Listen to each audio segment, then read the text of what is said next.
I am brain matter. I'll be starting in just a sec. I'm just grabbing some tea. But today is a good day, everybody.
Hello, hello, hello, everybody.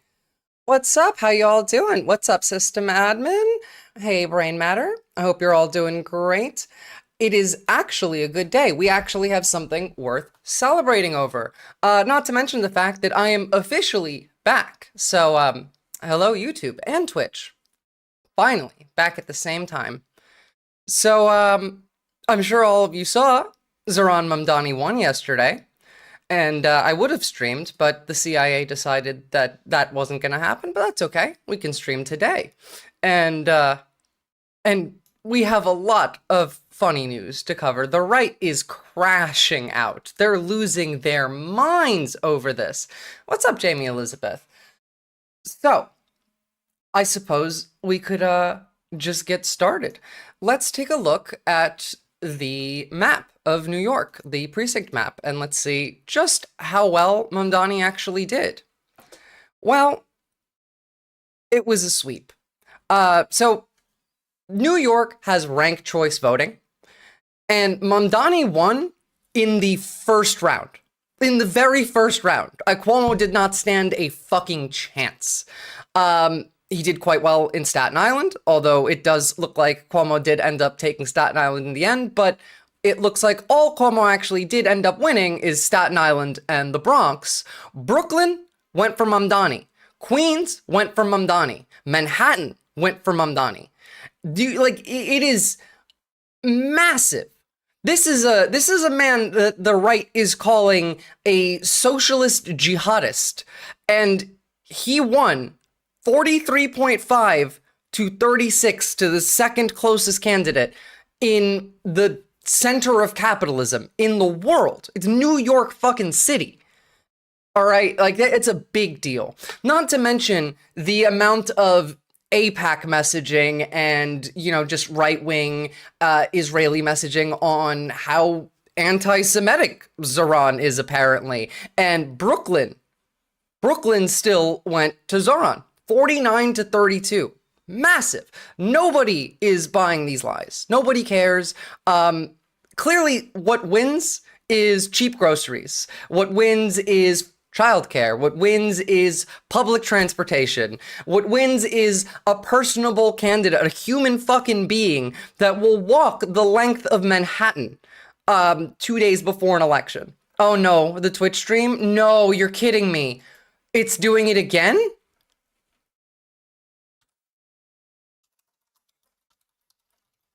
Okay, I have a brand new modem. There's no way it should be doing it again.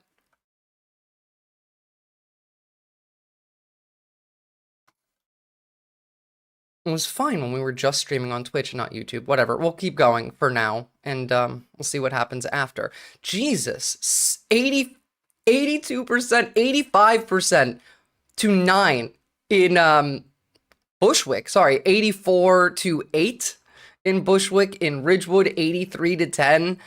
East Williamsburg, 81 to 9. Brooklyn went in for Mamdani. Aura farming, absolutely. And we'll have a look at like his full acceptance speech at the end of the night a little bit later, and we'll see him like properly aura farming. Still starting screen and it looks stuttery. Okay, well now I'm confused because the issue was with my router, and now it's not with my router. So what is the issue now? All right, well, I guess, sorry, Twitch, jump over to YouTube. We're gonna keep going. I'll see about this afterward. Anyway, moving on to the actual voting patterns. Mamdani won Brooklyn by 17 points.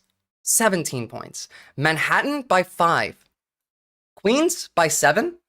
Now, the Bronx and Staten Island went to Cuomo, and the Bronx being 18 points for Cuomo absolutely is a shock, but it is the case that a lot of people do vote against their own best interest, and the people who voted the most for Andrew Cuomo were Black Americans, were Black men, actually. So clearly the CIA psyops on social media are working, but weirdly enough, you want to know what group voted the most for Zohran Mamdani? We're going back to the Bernie bro rhetoric. It was white men. White men voted by, like, every margin for Zohran Mamdani. It's actually quite funny. But I want you to understand that, like, the difference in the vote totals here, comparatively to the last election, is insane. So, like, first off, early voting doubled in this election. In 2021, there were 64,000 early vote ballots by election day. In this election, there was 130,000 ballots in the first 3 days. Youth vote under 44, 45% of early voters. 45% of early voters were young voters under 44 years old. Mamdani's win, by the way, here is a show that progressivism is not dead. Woke is not dead. It's a show of what can happen if you run an actual campaign that works for the people, an actually good campaign that has good messaging, that doesn't allow the right to set the narrative, that does go forward and show the people that you are a person just like them, that there is a benefit in voting for you. Sorry, Shard, I don't know, YouTube's doing it again. All the centrist and corporate Dems, cons, Nazis are coping all over the fucking internet. Exactly, Jamie Elizabeth, and it's actually so funny. It sounds like a Trojan horse election. Well, for the right, a little bit, Busan.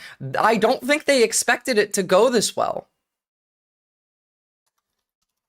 Guys, I'm sorry.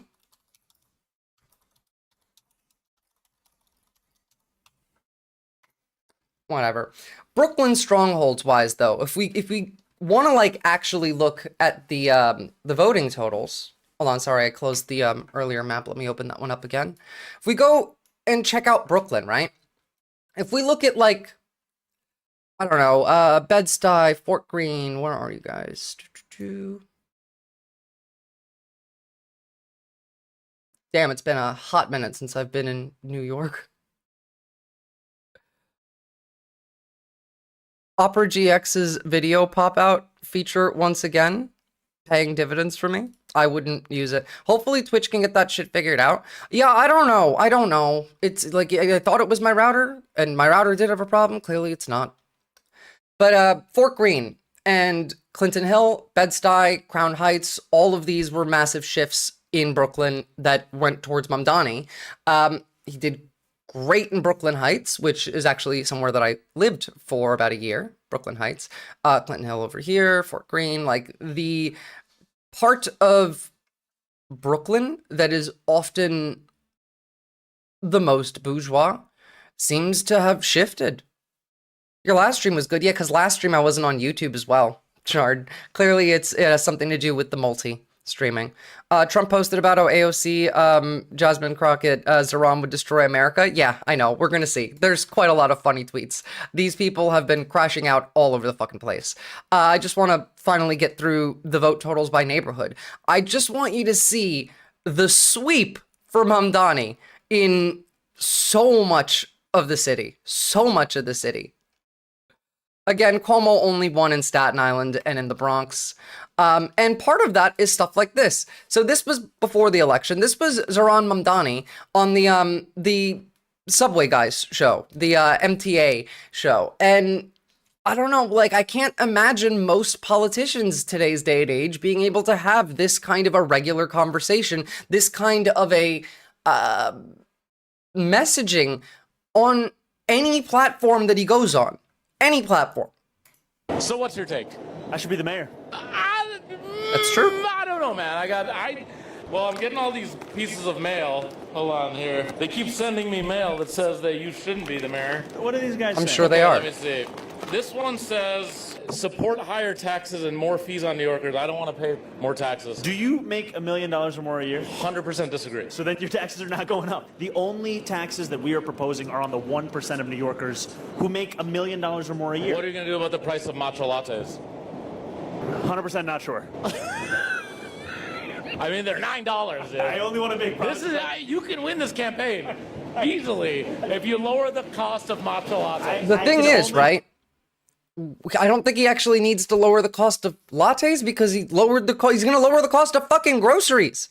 Groceries. Make the promises I can keep.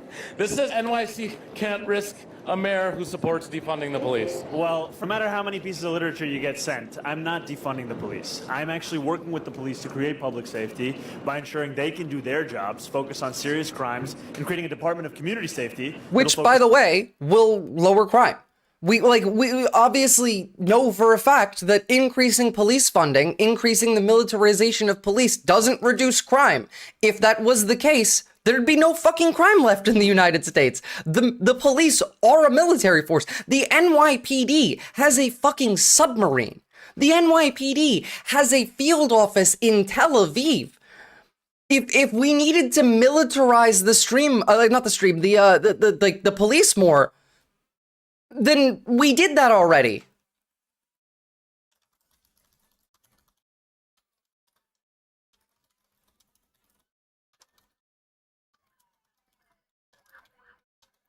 Colorado did this and was a success. Yeah. Because people like, I don't know, good lives. A submarine for the cops. Yeah. You know that like LAPD is flying MQ-9 Reapers all over the place and has been all month, right? We have literal militarized police. Focus on mental health, homelessness. So technically, the police force will stay the same, but there will be more people doing other stuff. And we're saying that And that's what the job of the police should be. See, like, we pretend that the job of the police is to protect and serve, right? The public, but it's not. It's to protect and serve capital owners, the capital interests, the rich people. It's to protect and serve property, not people.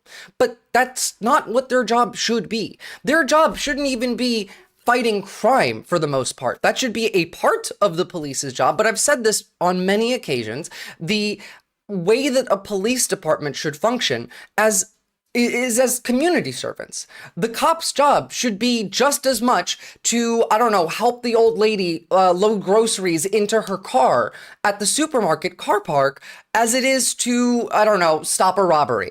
It should be just as much their job to help you move and carry shit into your new house if you, I don't know, are disabled and have trouble with that.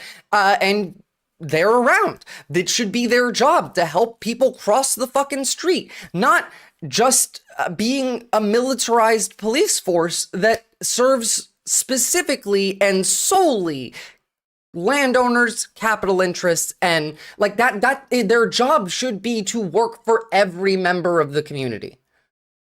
And that's what cops used to be for most of human history, right? Like police were used as like slave catchers in the United States and all that, but go back further and further to community structures where the sheriff, let's say, their job, yes, part of that was to protect property.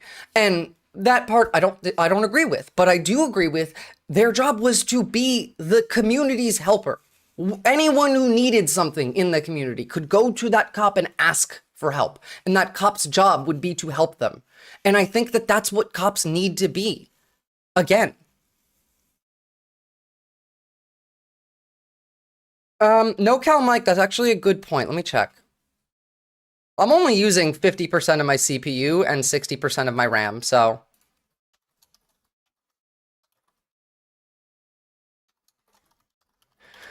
Protecting service state. Hardcore disagree? Really, Headless Chicken? What do you disagree on with that?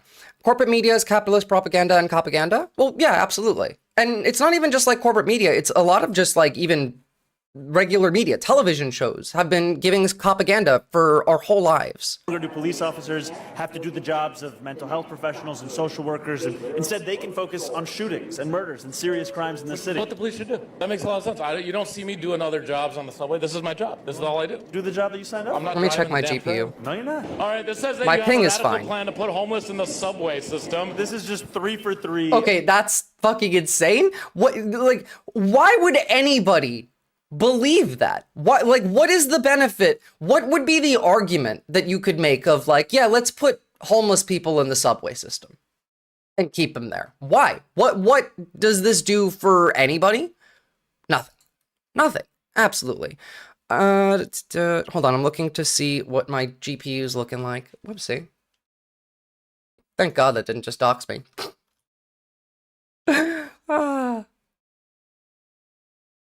No, that's looking fine too. Sorry, I might as well just like check this while you guys have brought it up. GPU is only using 20% right now. It's fucking insane. It's likely a problem with your streaming software. No, I already updated that one too. It's something to do with the multi-stream, because this wasn't a problem when I was only streaming on YouTube or only streaming on Twitch. If it's one or the other, that's fine. If I'm doing both, it started to be a problem last week. But I mean, I got the new router. The new router still has problems, by the way, but it's not currently broken, so I'll have to deal with that as well. Yeah, probably. Even shows like Radlib, Centrist Conservative, TYT move people to fund policing and criminalized minorities. They got ruined recently by Crystal and Kyle. Yeah, I did see part of that. And on top of that, like, it's not even debated in any way on any part of the political spectrum other than the like proper left. Everyone else thinks that cops need more money for more guns and more like militarization, because we still think that crime is solved through policing. Crime isn't solved through policing. If you want to get rid of crime, get rid of poverty. Poverty is the #1 creator of crime. Cops have plenty of fucking money. Far too much money. Far too much money.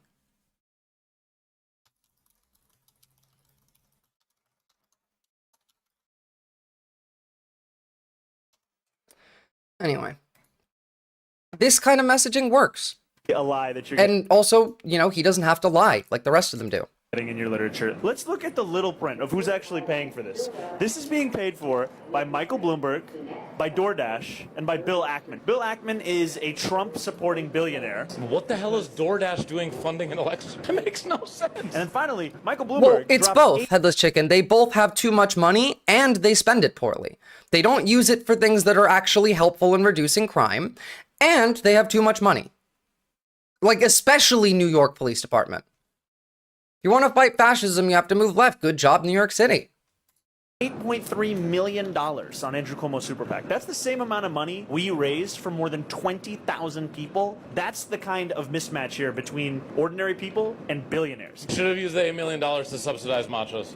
I mean, seriously, it's a good idea. People would stay in New York. Who does end up leaving the city? Working and middle-class New Yorkers. It doesn't have to be this way, but these guys would rather lie to you every single day rather than admit the fact that the policies they have pursued for so long have left us with the city that we actually have. And that's all they want to do. Lying to you is their number one job. That's what a propagandist is. Look, if on the you right. are a New Yorker who hasn't voted yet, remember, you can early vote until Sunday. Election day is on Tuesday. This is an election between billionaires and corporations who want to buy this democracy, or the working and middle-class New Yorkers who are being priced out of it. Let's try something new. This works. This messaging works. New Yorkers are being priced out of the city. New Yorkers are suffering, and it's because of them buying into the lies that they're being told by the media.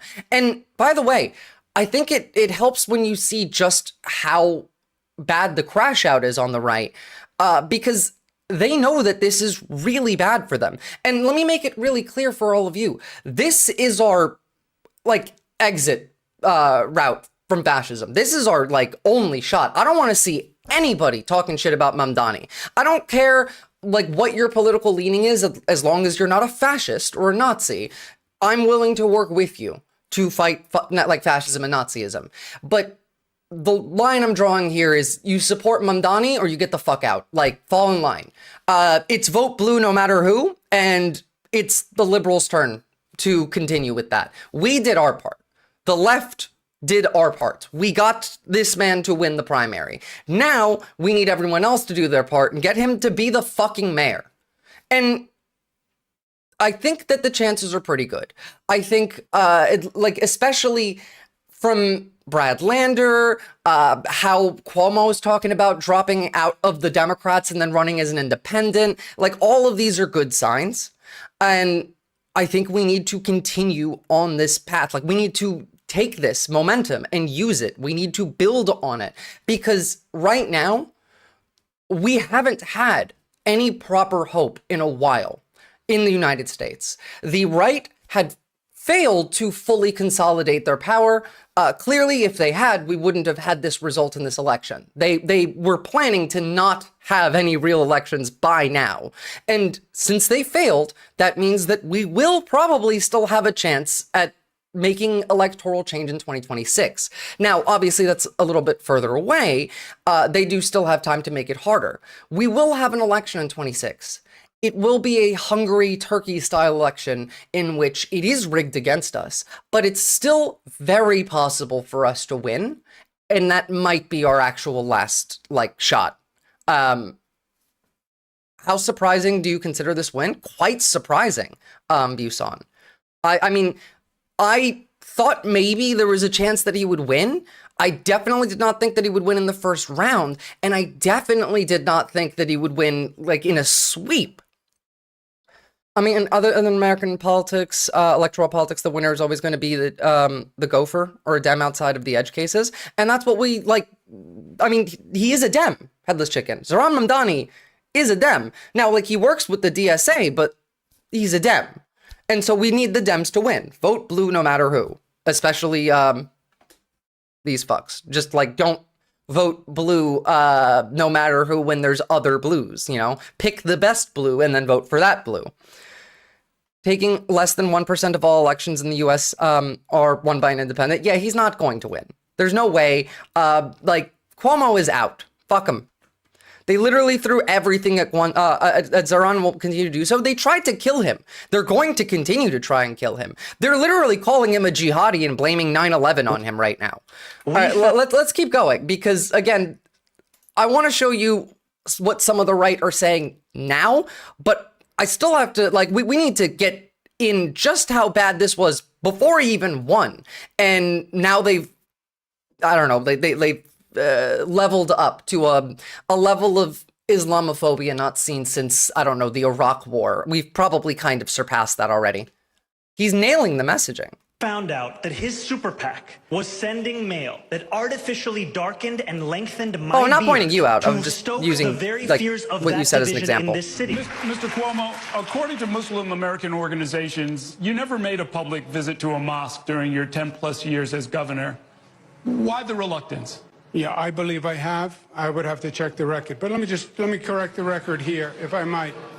The Mr. Mamdani is dangerously. Oh, wait. divisive. Let me ask you about They this. literally think he's the Antichrist. Yeah, godless heathen. Because this was an issue in the 2018 campaign when you were running for re-election. Also, good follow-up. When they said that in 7 years you had never visited a mosque. I believe I have. I know I've participated in many forums with imams. I am not. Off the top of my head, I can't tell you where I went, He never did because he hates Muslims. but I'll check the record. What would you say to more than 760,000 Muslims here in the city about whether or not you would reach out to them, make them feel welcome, make them feel protected at a time when... I would say we are a city of immigrants. I welcome them. I love them. Okay, first of all, just because they're Muslim doesn't mean they're immigrants, Andrew Cuomo. A lot of Muslims have been living in New York City for fucking generations. Jesus Christ. I'm not Mr. Mamdani. I'm not anti-Semitic. I'm not divisive. I didn't say. I love how when asked about Islamophobia, his answer is, I'm not anti-Semitic. Semitic. Not Mr. Mamdani. I welcome them. I love them. I'm not Mr. Mamdani. I'm not anti-Semitic. I'm not divisive. I didn't say I would boycott Israel. I don't give forums to What does this have to do with Islamophobia? Semites. What does this have I to don't do with- give forums to extremists to blame America for 9/11. Anti-Israel. Was he talking about me? says we I think that was actually a reference to Hassan. should be selling unity, not the division that this man is spreading. Mr. Mamdani.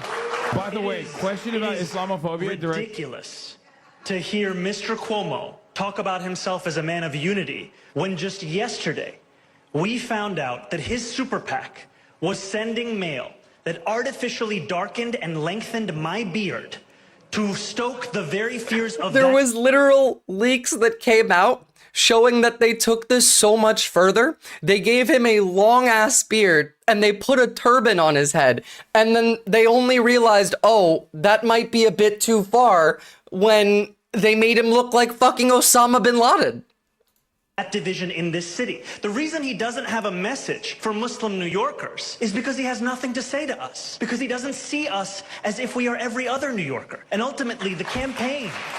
And of course, Jamie Elizabeth, I mean, like, the right's only message is white supremacy. Beyond the politics of the Trump era, where candidates on the stage describe me as a monster, describe me at the gates, where they say that I am, in fact, the other. This is a campaign to bring people together. It's why we have the support of Jewish and Muslim New Yorkers. It's why. Brad fucking Lander is a great example of that. Thank you to Brad Lander, by the way, for helping as much as he did. It actually is crucial, and you cannot discount how much Brad Lander actually did for the Mamdani cause here, because he was a Jewish man that was saying, no, actually, all of the lies that they're spewing, calling him a Jew-hating anti-Semite and a Nazi and a jihadist, are all made up bullshit. And it worked. And by the way, it is all made up bullshit, but thank fuck, because like Brad Lander could have easily punched to the left, but he had ideals. He chose not to. And by the way, that's why they were stuck with Cuomo, because they would have gone with Lander, except Lander did not work for the corporate billionaires like Cuomo does. Lander was just like Mamdani, but less based. And so they didn't want Lander to be the main opposition. And obviously, Lander didn't want to be either. But like, the establishment today fucking hates Mamdani. This is what's being talked about on like CNN, for example. And that's not even touching on Fox yet. The Daily News, as did the New York Post. So anybody who knows how bad New York can get all came out against Mamdani because a 33-year-old with zero experience running anything except a little office with 5 employees should not be running the city of New York. Donald Trump is president of the United States. His experience was being on The Apprentice. He's head of the Pentagon. His experience was being a weekend anchor on Fox. Are you kidding me? He's got Dr. Oz is in his administration. Dr. Oz, you're are you leaving out kidding something. me? He's a 33-year-old socialist who's never run a popsicle stand. He's literally in city government right now. Sorry, Thank you. after Donald Trump, I'm sorry, after Donald Trump and his pinky in He's the brain never held off. He's literally in city government right now. administration, no one ever gets to talk about qualifications. Socialism again. will not Sorry, save the the bottom capitalist line is capital of the what world. I want to ask you a question. What is your evidence that Mamdani would return New York City to the 1970s hellhole Times Square? What is your evidence of It's that? very simple. So he wants to raise taxes on people who make the most money. What eventually... Oh, yes, here we go. Right down to it. Okay. The rich people are mad because he wants to raise taxes on the most wealthy.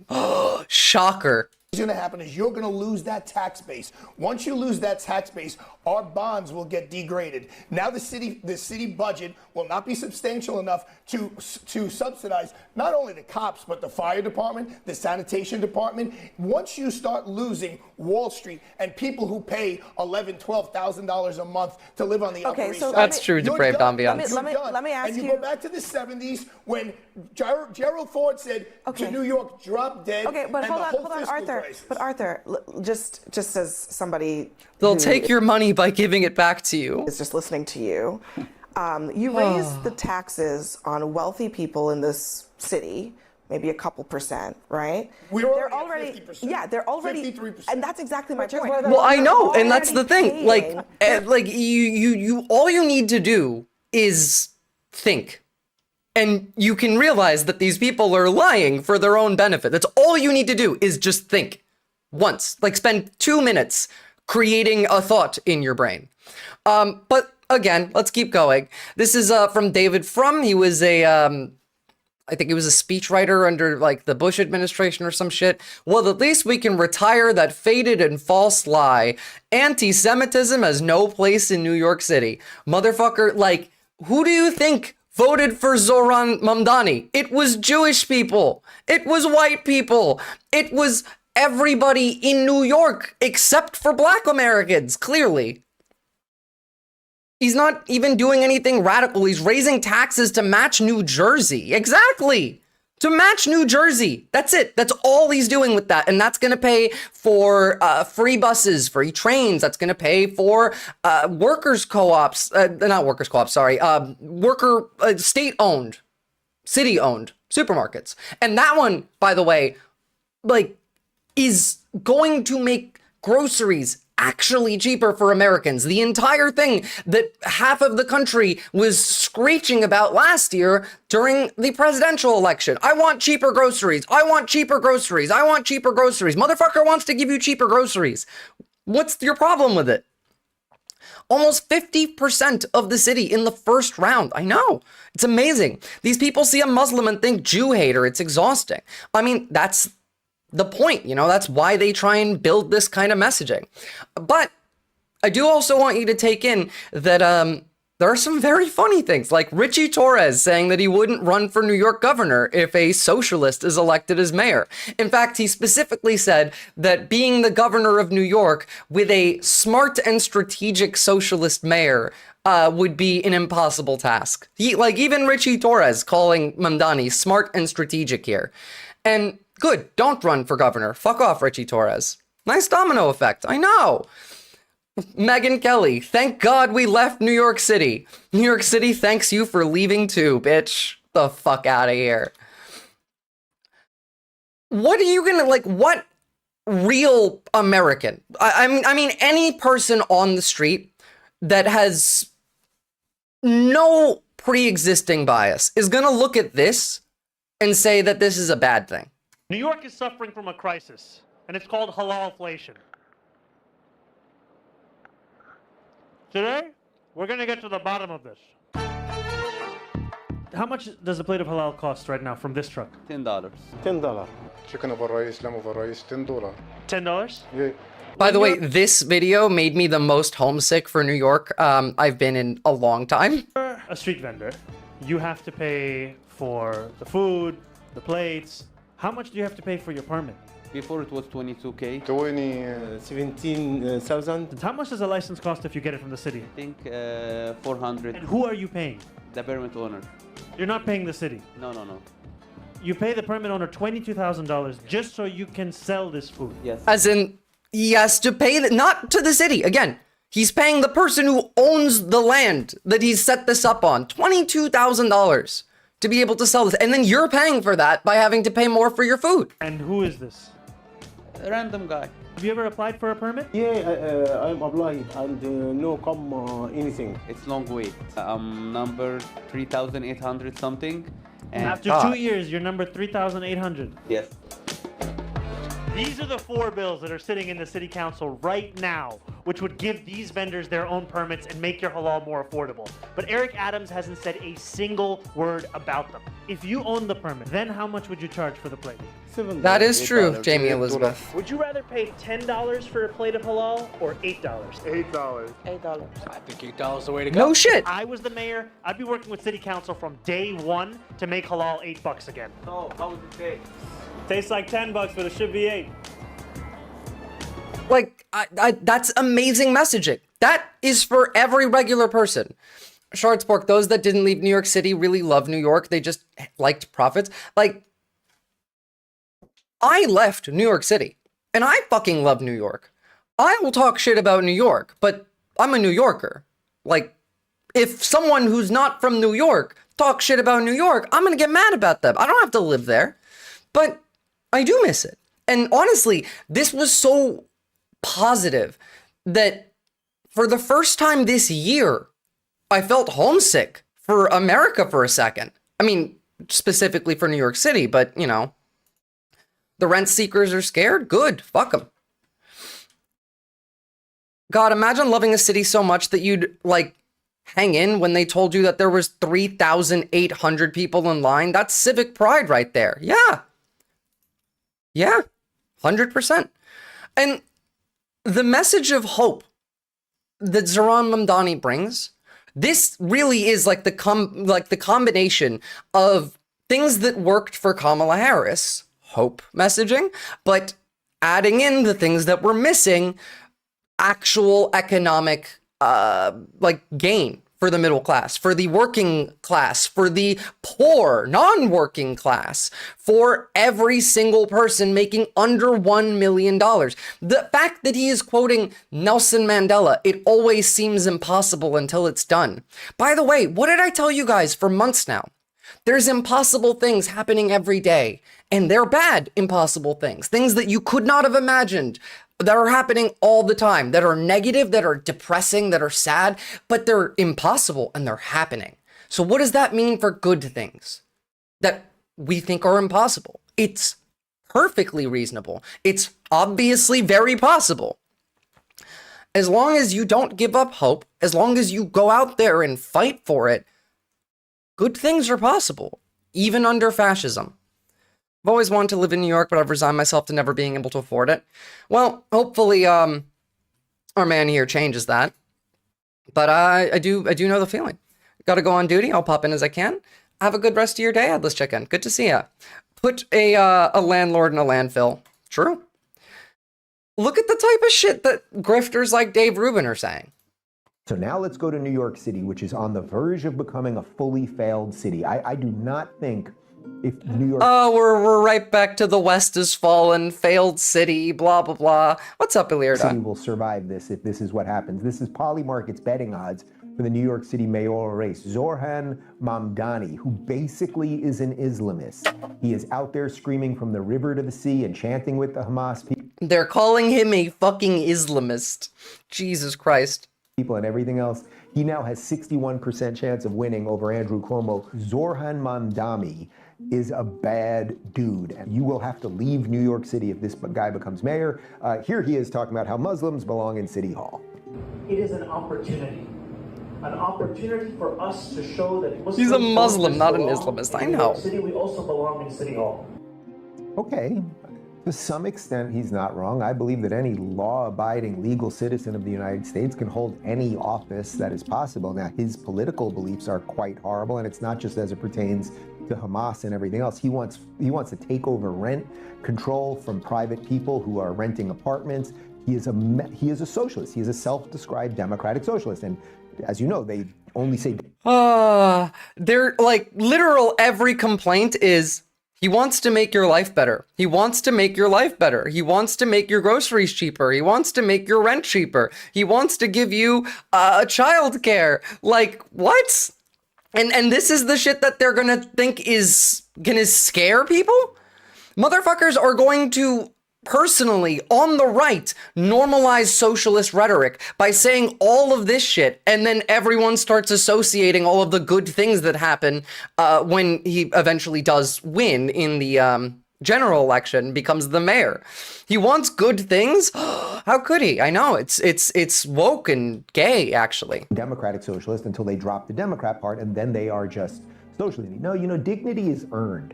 Dignity is earned by having honor and being a good person. Then you become dignified, and someone might respond to you in a dignified way. You want the state to distribute dignity? Dignity is guaranteed. The state should distribute ranked choice voting dignity. Is gay. No, it does not work this way. Then, of course, the thing with the taxes. Okay. He's so fucking racist. You know what's worse, though? Worse than anything that he said? That would be Charlie Kirk, who's gone full white nationalist over this. But we'll get to him when we get to him. Here's Brad Lander, based motherfucker, talking about how happy he is that Cuomo can get fucked. Andrew Cuomo is in the past. He is not the present or future of New York City.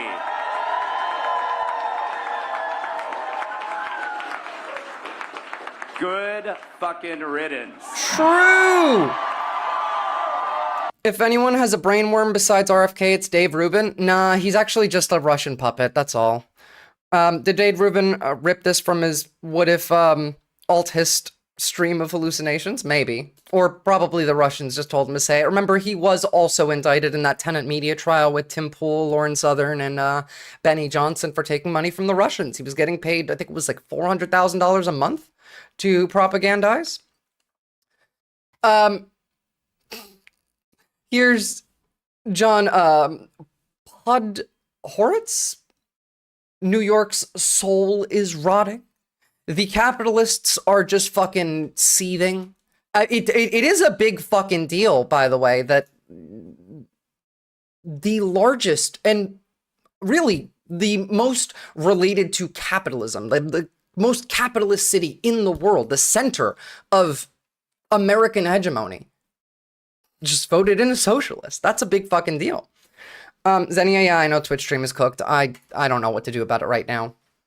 Ted Cruz, to all my friends in New York who are not communists, come to Texas. We love freedom and we're not nuts. Honestly, yeah, fuck off. Go to Texas. Go have fun. Go live there and get out of New York. Leave New York for like people who actually, I don't know, care about other people, who want good things for the world, and don't just want other people to suffer for fun. I feel like that would be a good outcome here. I'd be okay with that.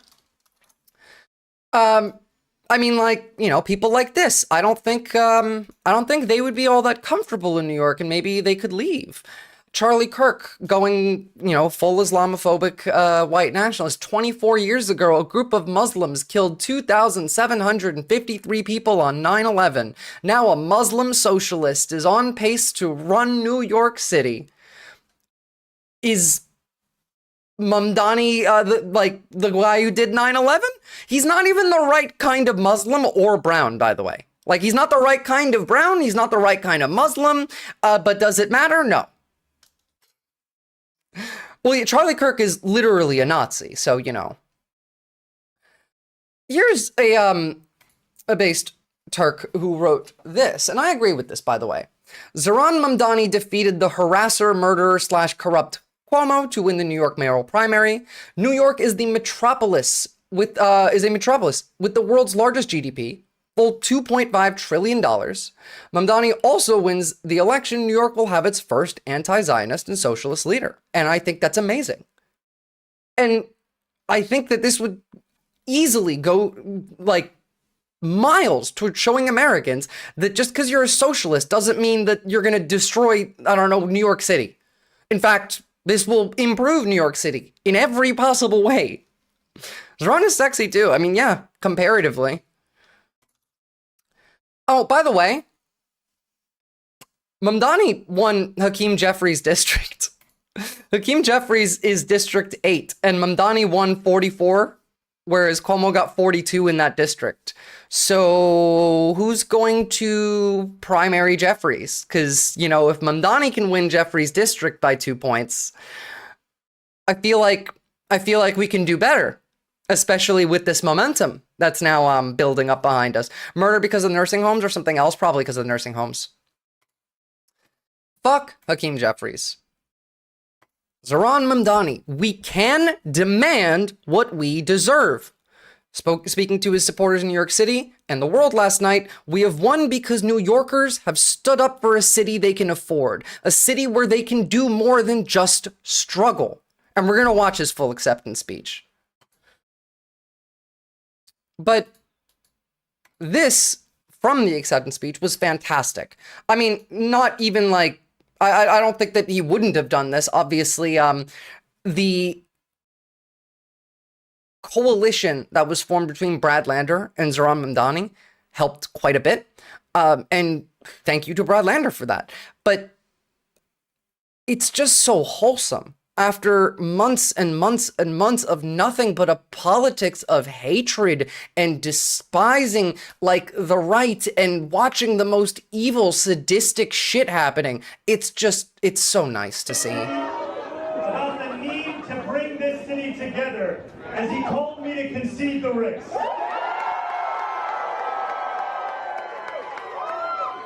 And I want to thank Brad Lander.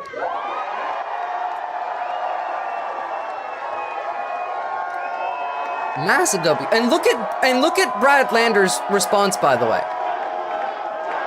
Because everyone's chanting Brad, but what's he do? Thank you.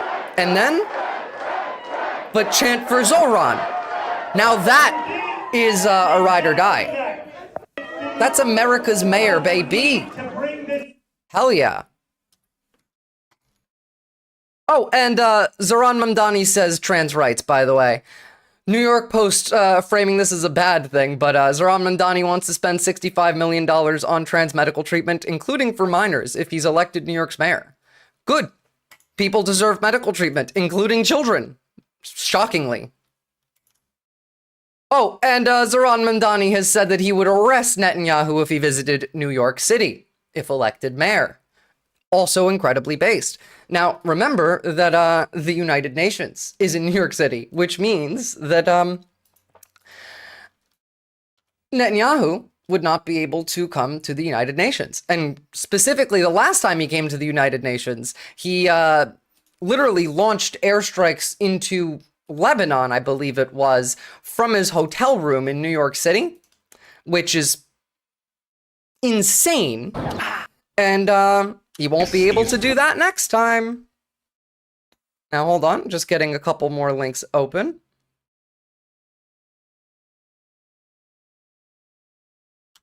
Oh my God, man. Hey, hush. I did not ask you to autoplay. Oh my goodness. I didn't realize just how many of these that I had over him. Holy shit. Okay. So, continuing on. Israeli IOF tourists in New York are in shambles right now. Mate, they're not even, like, they're leaving. They're not staying in New York. Hold on. Let me see if I have this one so I can show it to you first. No. Okay, that's okay. We can just pull it up. So this can be the one that we see. Here's an example of that. Oh, this was fantastic. We urge all Jews to evacuate New York City. Evacuate New York City immediately. Thank you for your attention to this matter.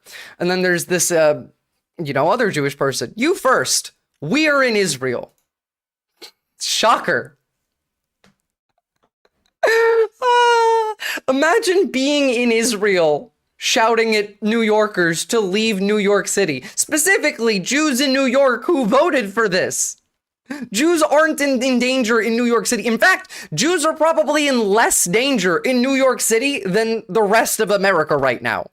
Except for maybe like Illinois, because Pritzker is based. But no, yeah, like Mamdani is gonna protect Jews. Are you kidding me? That's the whole point of increasing funding to police hate crimes. That also includes that. The only way this response would have been better if the dude wrote it in Yiddish as extra damage. I'm sure we'll see plenty of that. Oh, by the way, this was the DSA headquarters celebrating last night. DSA's been on a roll. I mean, like, they helped here, and remember, just during the federal, like, presidential election, they got 50 seats in state legislatures, which was fucking huge for a third party in the United States. Fantastic. His critics said that he didn't have the right name. Well, now all of them know his goddamn name. They better.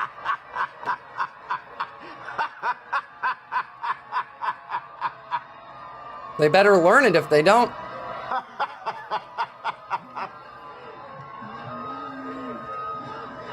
What's his name? What's his name? What's his name? What's his name?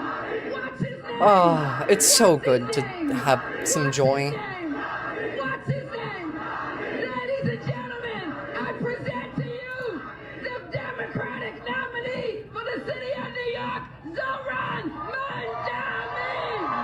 Mamdani. Even she said it wrong. Oh. It's okay. It's okay. She tried her best. Oh my God. Here's John Podhoretz again. Apparently quotes Tucker Carlson in his bio. The city with the largest Jewish population in the world will likely have as its mayor a man whose worldview and convictions stand in opposition to the fundamentals of Judaism itself. Really? Considering he's anti-Zionist, he's probably more pro-Jew than you are, motherfucker. I'm not kidding when I say people like Mamdani are why there has to be a Jewish state. Ah, yes. The reason that there has to be a Jewish state is because a Muslim socialist can be the mayor of New York.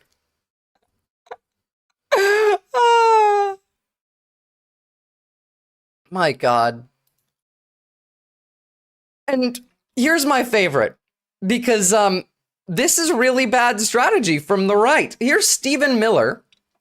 The commentary about New York City Democrats nominating an anarchist socialist for mayor amidst one point, how unchecked migration fundamentally blah, blah, blah, blah, blah. Yeah, okay, sure. Yes, we know you hate brown people, whether they're legal or not. They're calling him an anarchist.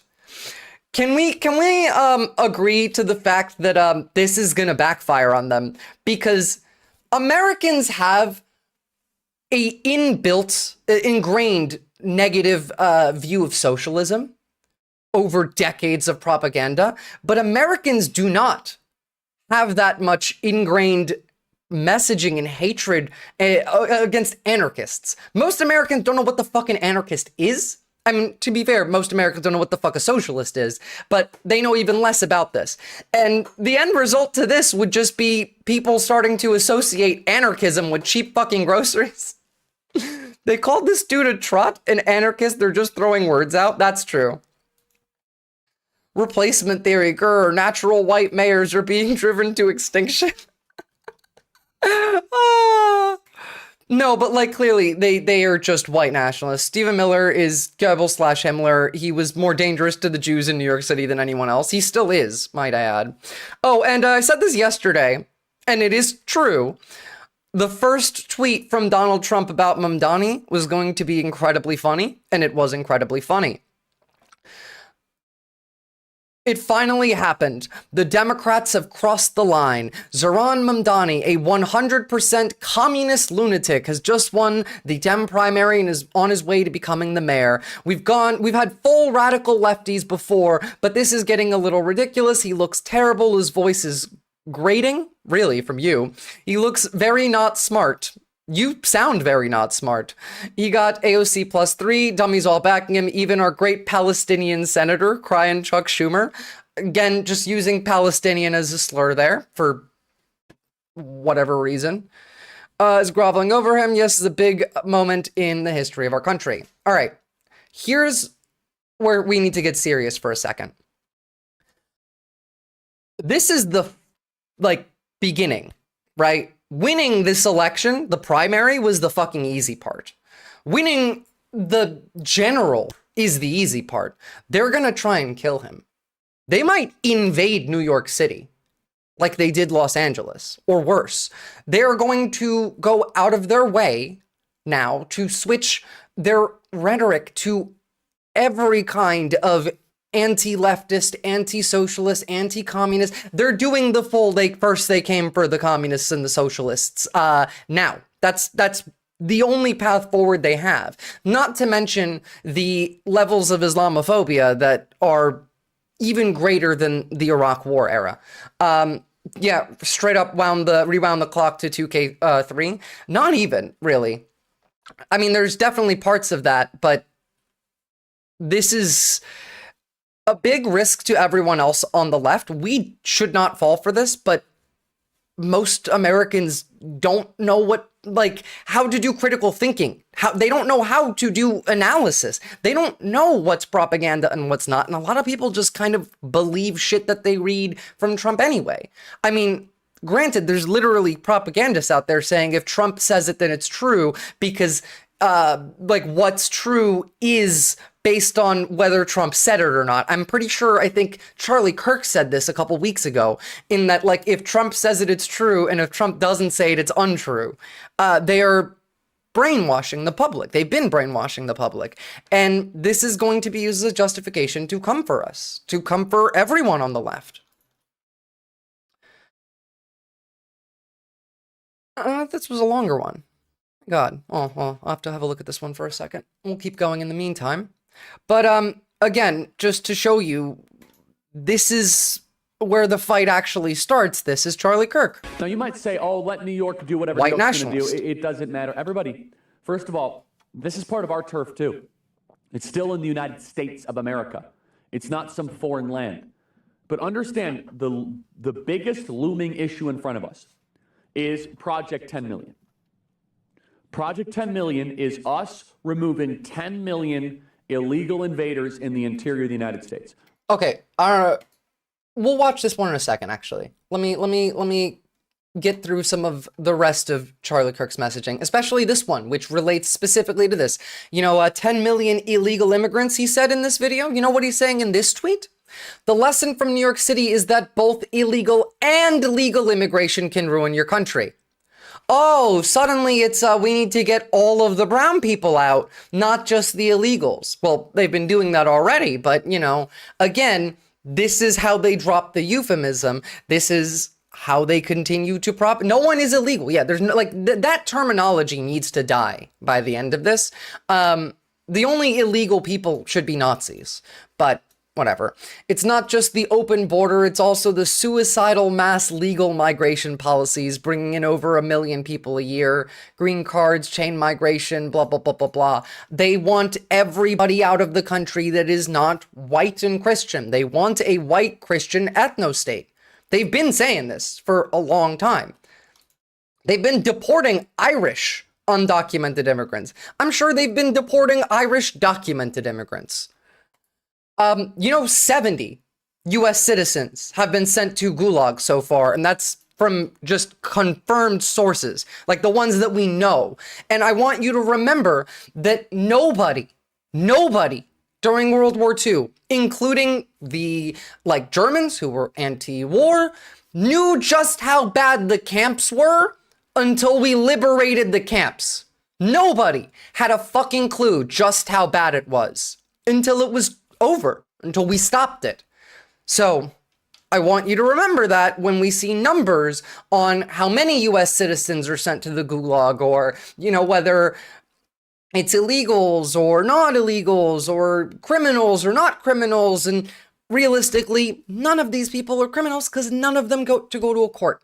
As like, if there's no due process, I don't care if they've committed a crime, you're the one doing the illegal thing. Suicidal, shut the fuck up, Charlie. The world will be a better place when you stop talking. Yeah, I know. If only.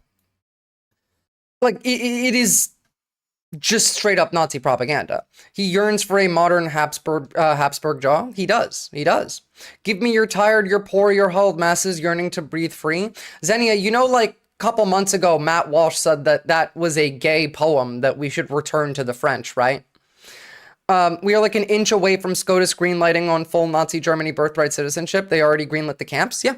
We're literally building a new concentration camp in the Everglades of Florida. We're calling it Crocodile Alcatraz because they're going to fill the moat around it with fucking crocodiles to kill people. They hate America. They do. They really fucking do. I've been saying this for so long. They hate America more than any group of people in the world. ISIS didn't hate America this much. ISIS didn't know enough about America to hate it this much.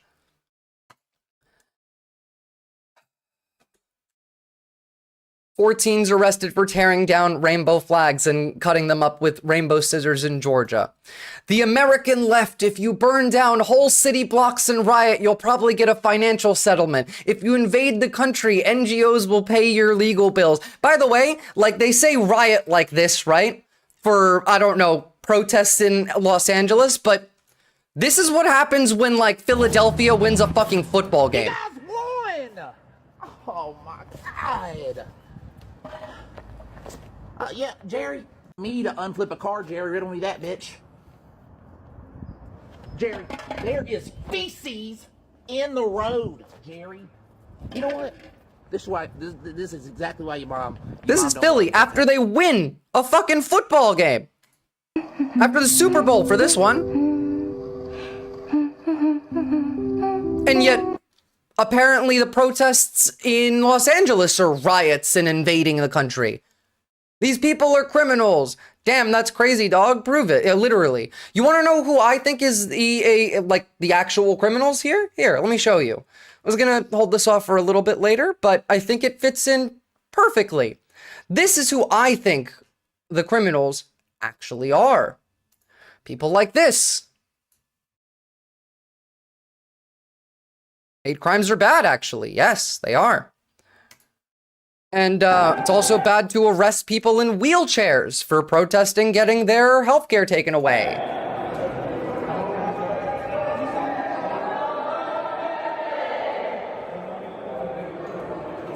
It's only rioting and looting when minorities do it? Not even. They'll have their side do it. They'll just blame it on minorities and leftists anyway. I think that's being a criminal. I think arresting, you know, Americans in wheelchairs that are disabled and elderly for protesting, taking away like their health care is a crime. I think that's being a criminal. You know what else I think is a criminal? Is the fucking Gestapo-ass ICE agents that we have, like this.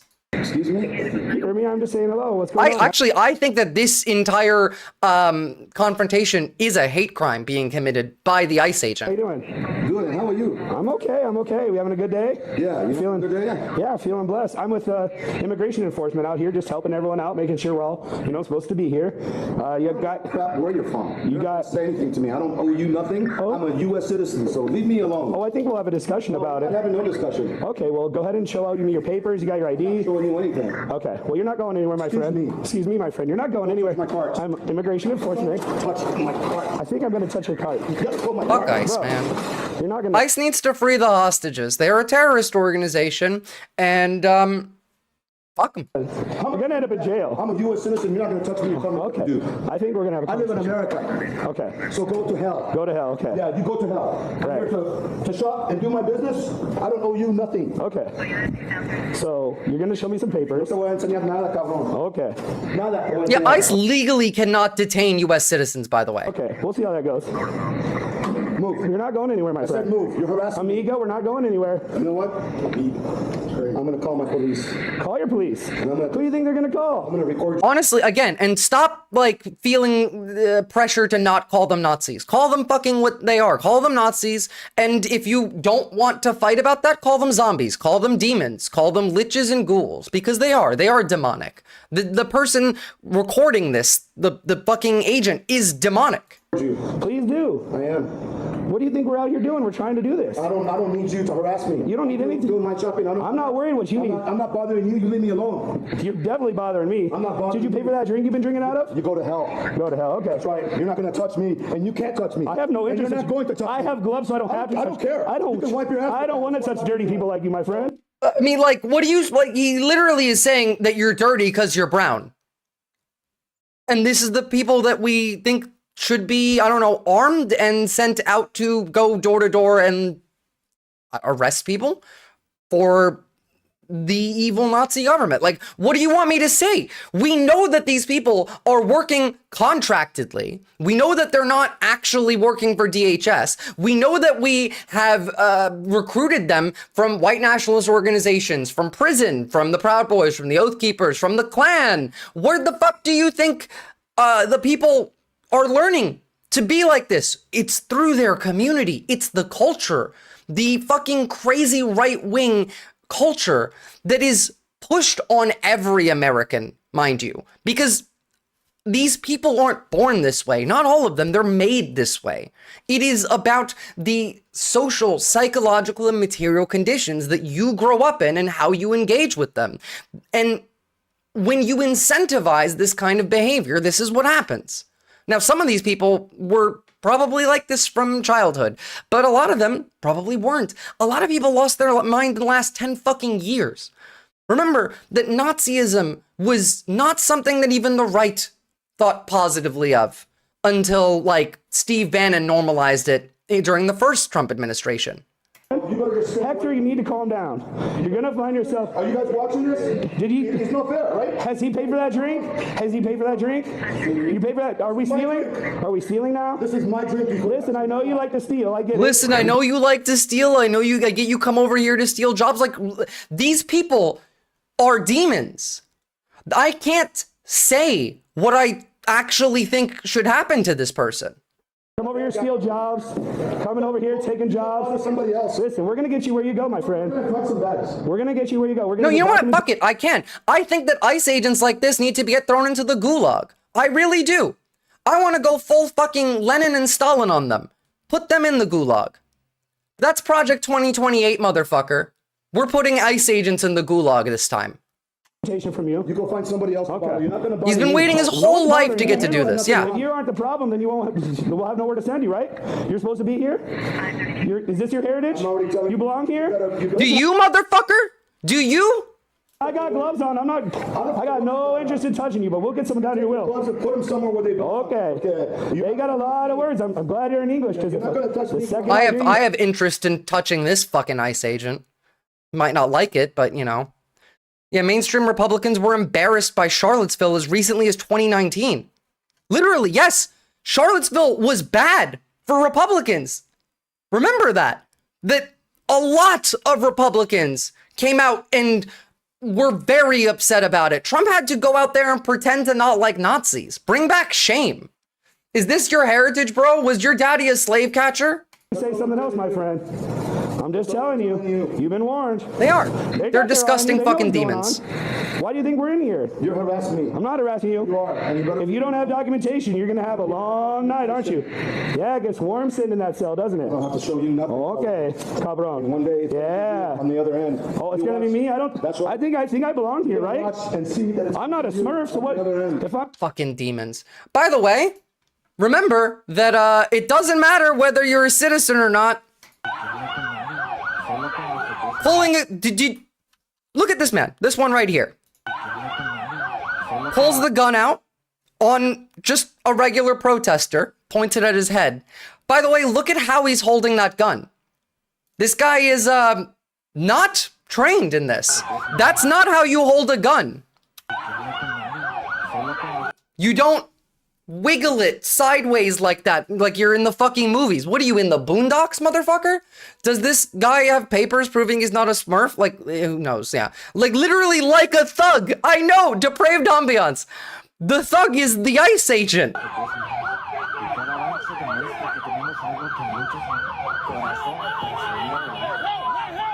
And you know what? I support any kind of action against ICE. I don't care. They can ban me on Twitch if they want to.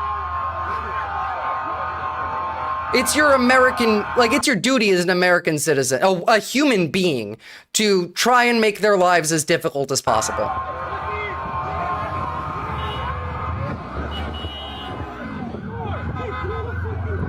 They have been waiting for this their whole damn lives.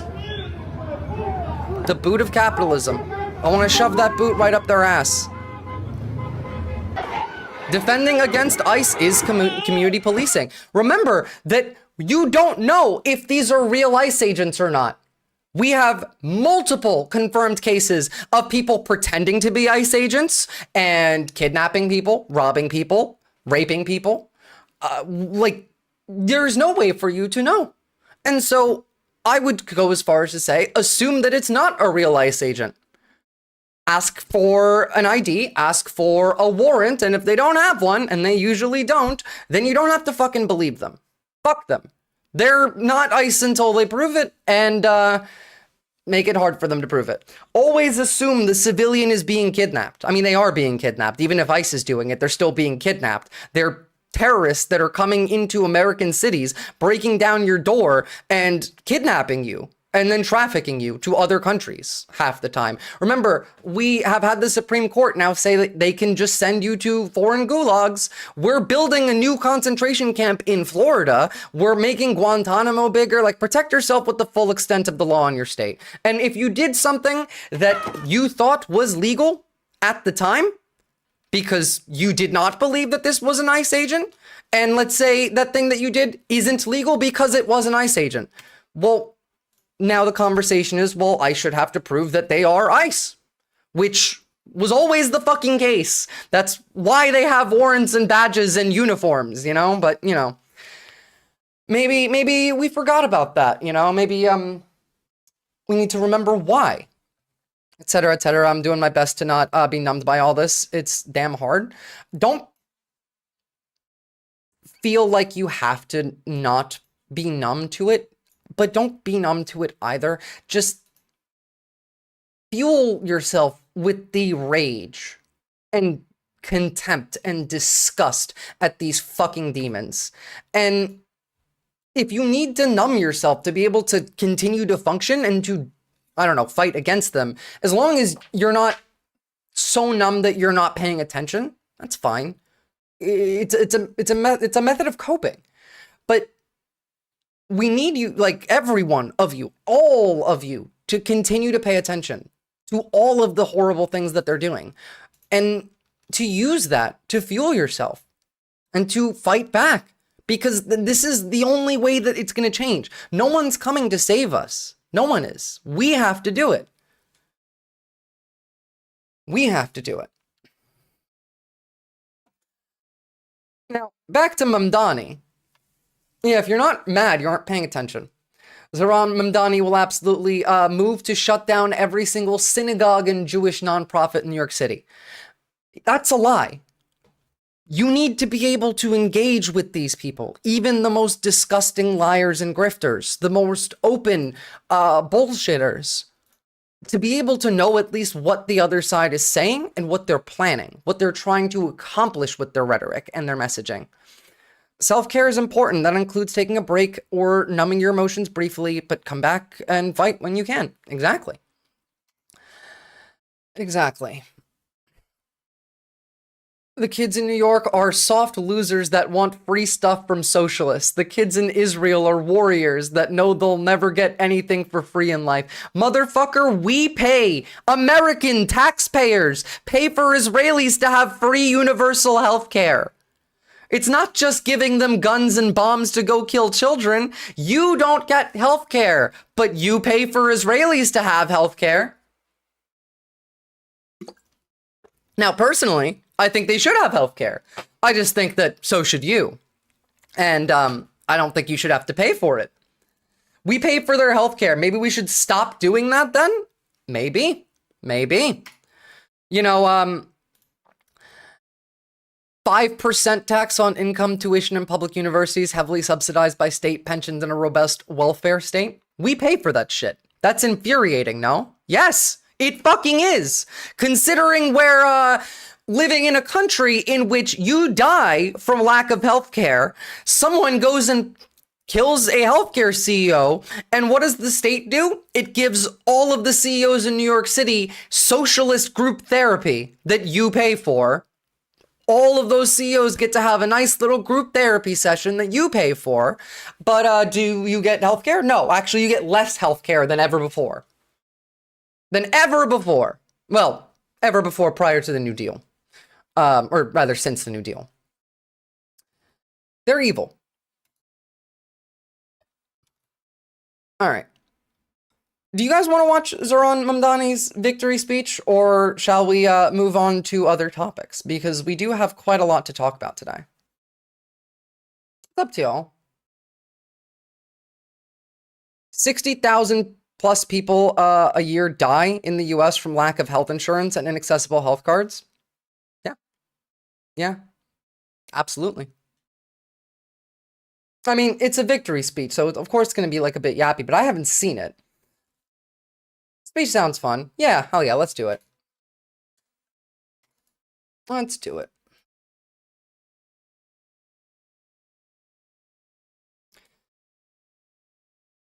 The right wing is circling the same propaganda. Just understand what's happening. Centrist fall for it. Anti-immigration shit, anti-DI shit, anti-trans shit. I mean, yeah, absolutely. And I also want you to watch out for the right-wingers that are starting to sound more like leftists, at least in some of their rhetoric. I mean, like Tucker Carlson did this with Ted Cruz. We have Fuentes saying some shit. All of them are just trying to propagandize for a nationalist party. They want to pull from the left that hates, you know, the billionaires and is mad at the Democrats, and they want to pull from the right who's mad that Trump broke promises and is owned by billionaires, and they want to create a Nazi party using this. So don't fall for that shit. All right, now let's jump on to this. Breaking news. Woke Reich is so prescient, yeah.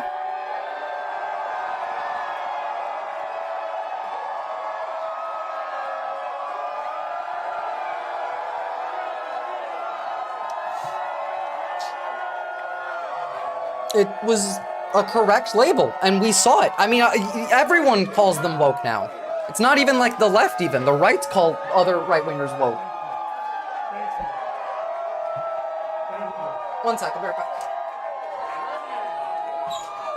Thank you, my friends.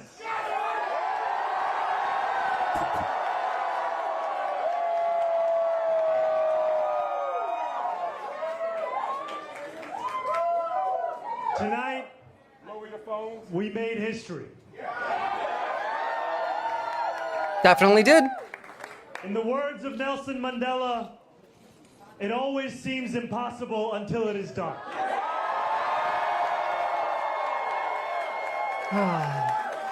My friends, we have done it.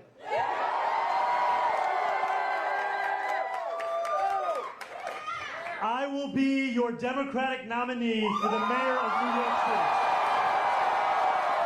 God, this is so good.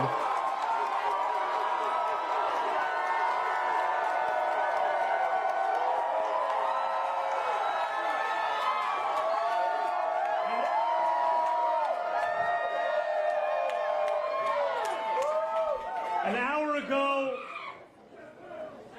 I spoke with Andrew Cuomo about the need to bring this city, together.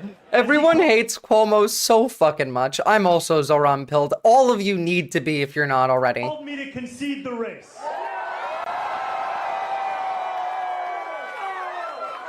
And I want to thank Brad Lander.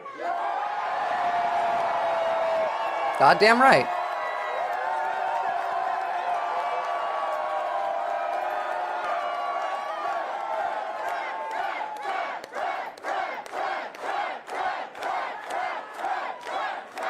Who did exactly that.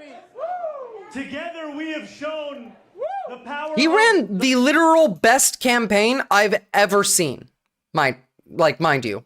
Genuinely. I've never seen a political campaign as good as Zohran Mamdani's. The politics of the future. Absolutely the politics of the future. Partnership and of sincerity.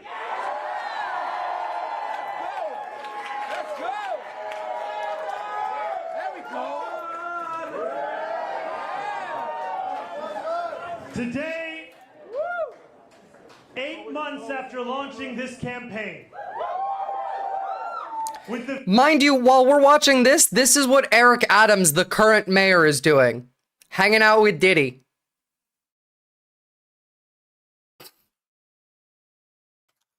The vision of a city that every New Yorker could afford. We have won.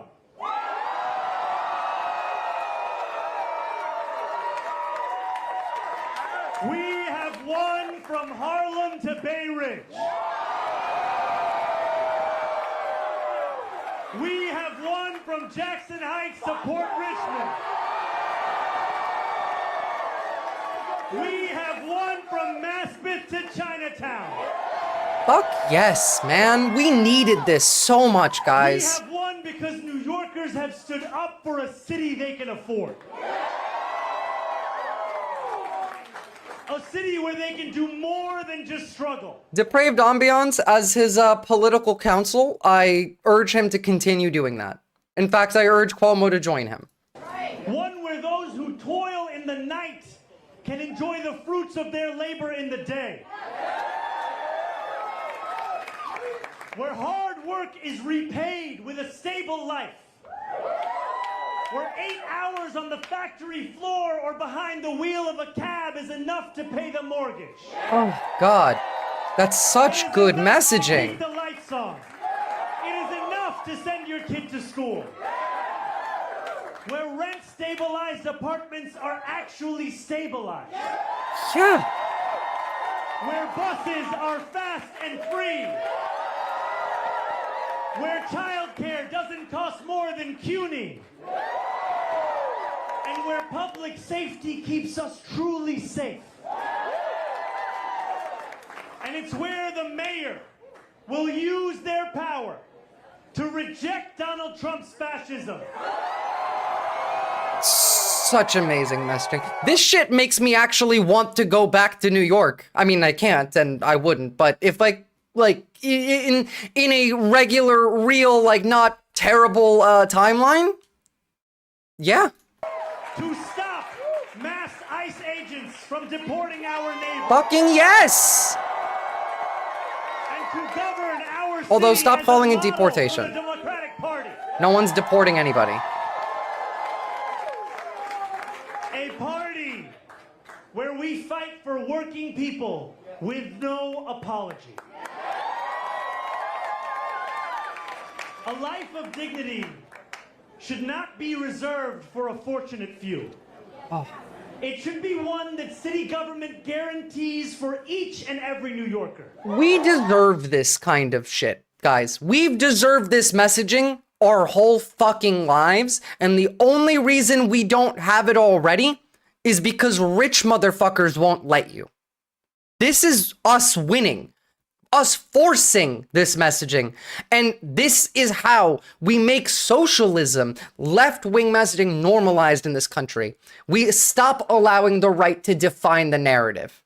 They can say whatever the fuck they want, but when people who live in New York witness none of that shit happening, and cheaper groceries, cheaper rent, free childcare, free buses, free trains, that makes socialist rhetoric much, much, much more like believable for the rest of the country. We set the agenda, we set the rhetoric, we set the messaging.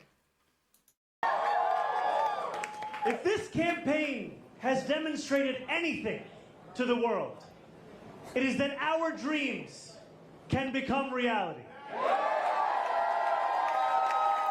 Oh, I know, depraved ambiance. I'll still say it though. And when I think of hope, I think of the unprecedented coalition of New Yorkers that we have built. For this is not my victory. This is ours. That's the Bernie in him. It is the victory of the Bangladeshi auntie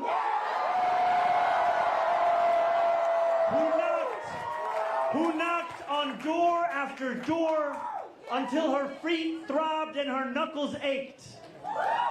It is the victory of the 18-year-old who voted in their first ever election.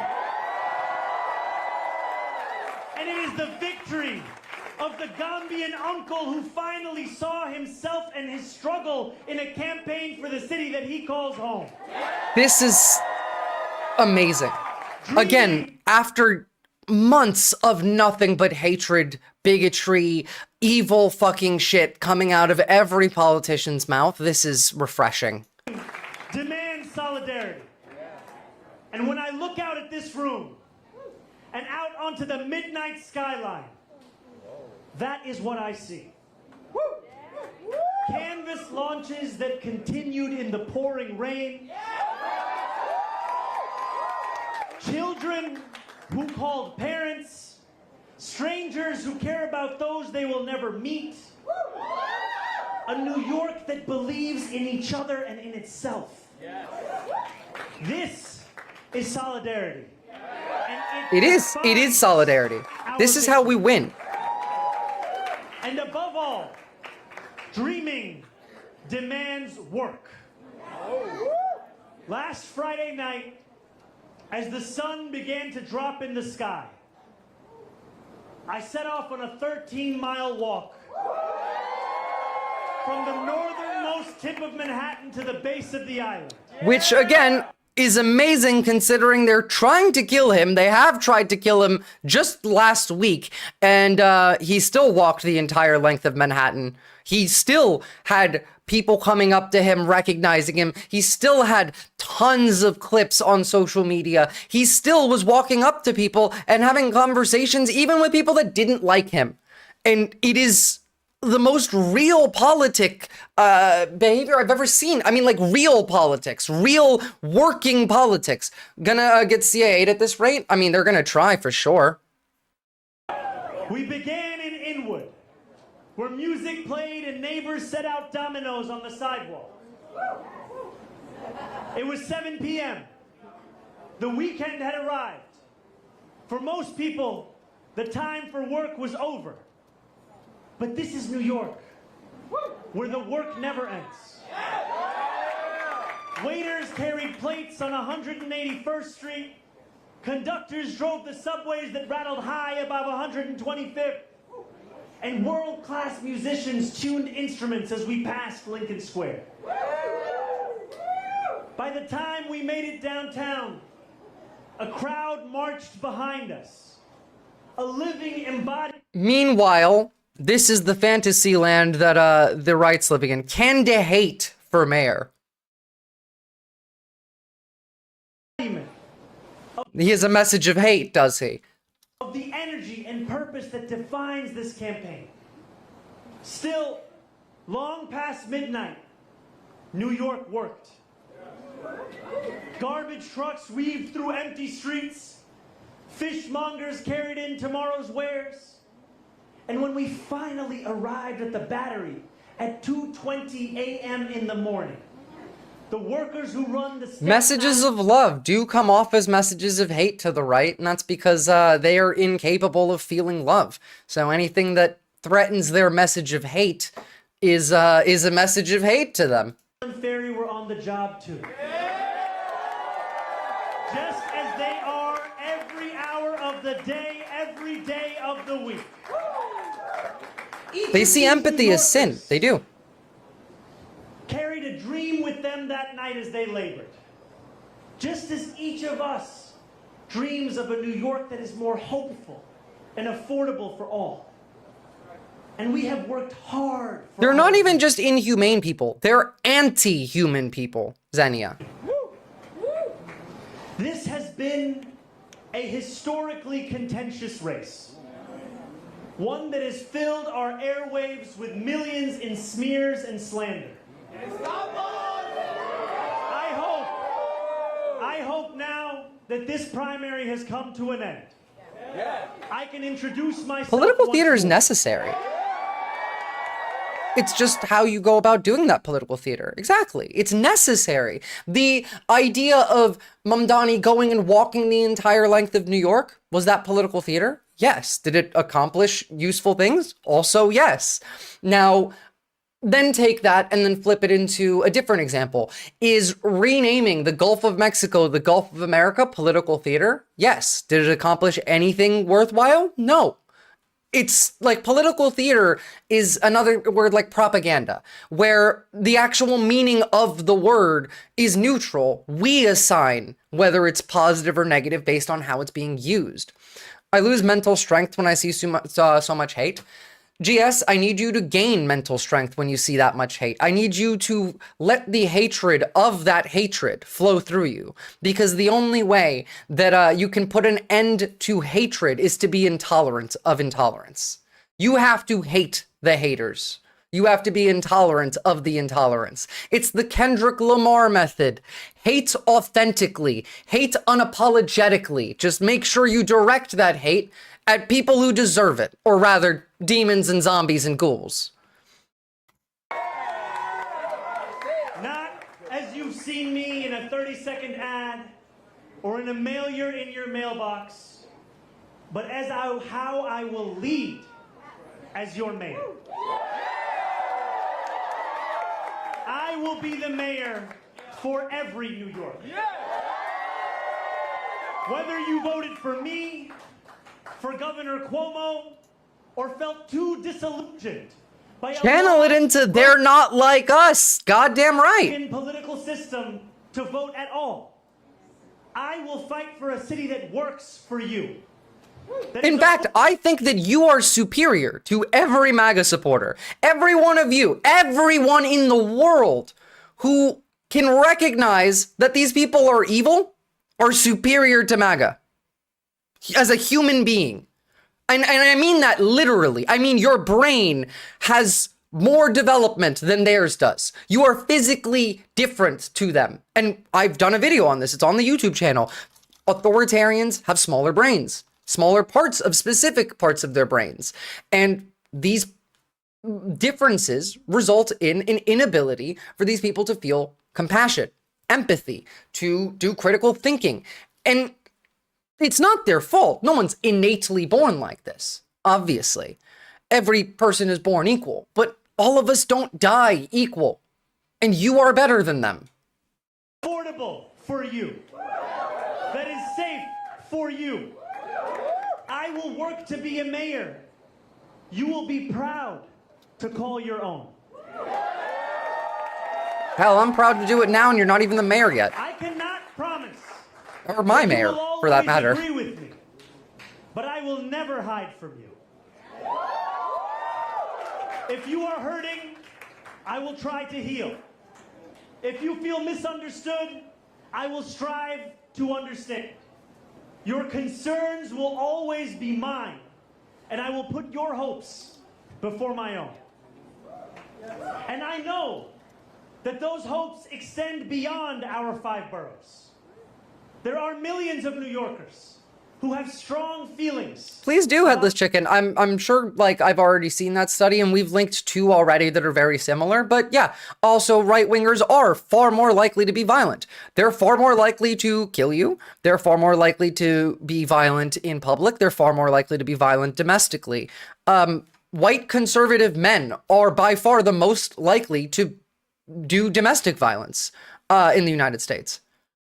Conservative men are more likely to kill you if you're a woman than any other group.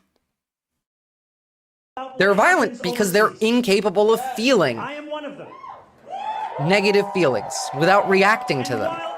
Discomfort, primarily. My commitments, grounded in a demand for equality, for humanity, for all those. Yes, and the study shows why. They feel physical pain if their beliefs are challenged, and it's just as if they were physically attacked. Exactly. Yeah. It literally is that they're that much of a snowflake. It's actually that. This earth. You have my word to reach further. That's true, to Xenia. Understand the perspectives of those with whom I disagree, and to wrestle deeply with those disagreements. Brain matter, you are a threat. Let me close You're scary. with this. In these dark times, I know that it is harder than ever to keep faith in our democracy. It has been attacked by billionaires and their big spending, by elected officials who care more about self-enrichment than the public trust, and by authoritarian leaders who rule through fear. But above all, our democracy has been attacked from within. Yes, it has. For too long, New Yorkers have strained to find a leader who represents us. In fact, Mamdani, call it the enemy from within. We're fighting the enemy from within. It's just a different one than Trump meant. Who puts us first. And we have been betrayed time and again. After so many disappointments, the heart hardens. Belief becomes elusive. And when we no longer believe in our democracy, it only becomes easier for people like Donald Trump to convince us of his worth. This is so true. For billionaires to convince us. Hold on to that hope. Always lead. As This is where hope brings you. FDR said, democracy has disappeared in several other great nations. Not because the people disliked democracy, but because they had grown tired of unemployment and insecurity, of seeing their children hungry while they sat helpless in the face of government confusion and weakness. In desperation, they chose to sacrifice liberty in the hope of getting something to eat. New York, if we have made one thing clear over these past months, it is that we need not choose between the two. Yes! You don't need to choose. It is that we need not choose between the two. You can have something to eat and get to keep your freedom and liberty. It's the other side that lies to you. Remember, that was their message. In November, it was cheap groceries. It was like, make America great again, right? It was, I'm gonna reduce grocery prices, no new wars. Kamala will send you to die in the Middle East. Did any of that happen? No. Did Trump start a war? Yes. Did grocery prices go down? No. Did he admit that he can't make them go down? Yes. Did they make every part of your life worse on every level? Yes. Did they make things more expensive? Yes. Did they make gas more expensive? Yes. Did they make housing more expensive? Yes. Are they going to do anything to help you? Not if you have less than $5 million. Sorry. But then you look at the other end, you can have the dignity and freedom that you have always been told that you deserve. And that comes with you not having to struggle for food. I don't think that you can have dignity and freedom while you have to struggle for food. That's not it's not dignity. It's not freedom. And only the left believes this, because the right doesn't think about freedom in the sense of freedom for the people. They don't care about your rights to freedom. Their freedom is about property. That's it. They only care about property rights. It's socialism or barbarism. It always has been. The rich would sooner blame any number of minorities than before they blame themselves. The rich would sooner admit that what they're doing is evil, but then that it's a good thing before they ever admit like they're wrong on anything. MAGA cultists can't admit any of that. They're unreachable. Well, yeah, they're zombies. That's why I call them zombies. You don't think you can talk to a zombie and convince them to stop trying to kill you and eat your brains. And that's the same when it comes to MAGA. I don't really like false dichotomies, but that's what I'm talking about here, is the false dichotomy is being built by the right, where every time we have this kind of conversation from the left's perspective, hell, even Kamala Harris said this kind of shit. She just didn't, she didn't say it as well as he did. Obviously, he's an incredible speaker, and she was all right. Does it matter? No. But what does matter is when people see it. What you say doesn't matter. What he says doesn't matter. What Trump says doesn't matter. What Kamala said doesn't matter. What I say doesn't matter. What matters is what people believe. What you say is only a part of getting people to believe that. The words that you use, the rhetoric, how you phrase them, where you're saying them, that context, that's only part of the actual getting people to believe you. The other part is to be personable, to be likable, to create an environment in which people have hope instead of, I don't know, anger and dismay and fighting against something. You give people something to fight for. You have to. And that's where he succeeded. And that's where we need to take that messaging. We need to fight for our country, not against just fascism. Granted, we do have to fight against fascism, but it's not just that. It's for our country. We're fighting for collective liberation from the ground up. The liberation of women, children, men, religious groups, everyone. We need liberation from the billionaire class. Everything else that any of us might disagree on, that's fine. We can save that for later. Let's liberate ourselves first. And then we can start actually making political change in a fashion that is conducive to lasting positive change. Yeah, that'll do it. Thank you, thank you. We can be free and we can be fed. We can demand what we deserve. Oh, that's good and news. Together we have built a movement where everyday New Yorkers recognize themselves in our vision of democracy. Every new voter registered, that is faith renewed. Every voter who traveled through withering heat to the polls, that is faith renewed. Exactly. No war but class war, not even. He is 100% right. Winning shows all of these people that there is hope. And there has never been a war that's left versus right. It's always been up versus down. That's always what the class war has been. It's up versus down. It's never been left or right. The right just works for up. And every New Yorker who sees solutions to the daily challenges they face in this campaign, that is faith renewed. Together, New York, we have renewed our democracy. We have given our city permission to believe again. And I pledge to you that we will remake this great city, not in my image, but in the image of every New Yorker who has only known struggle. In our New York, the power belongs to the people. Fuck yeah.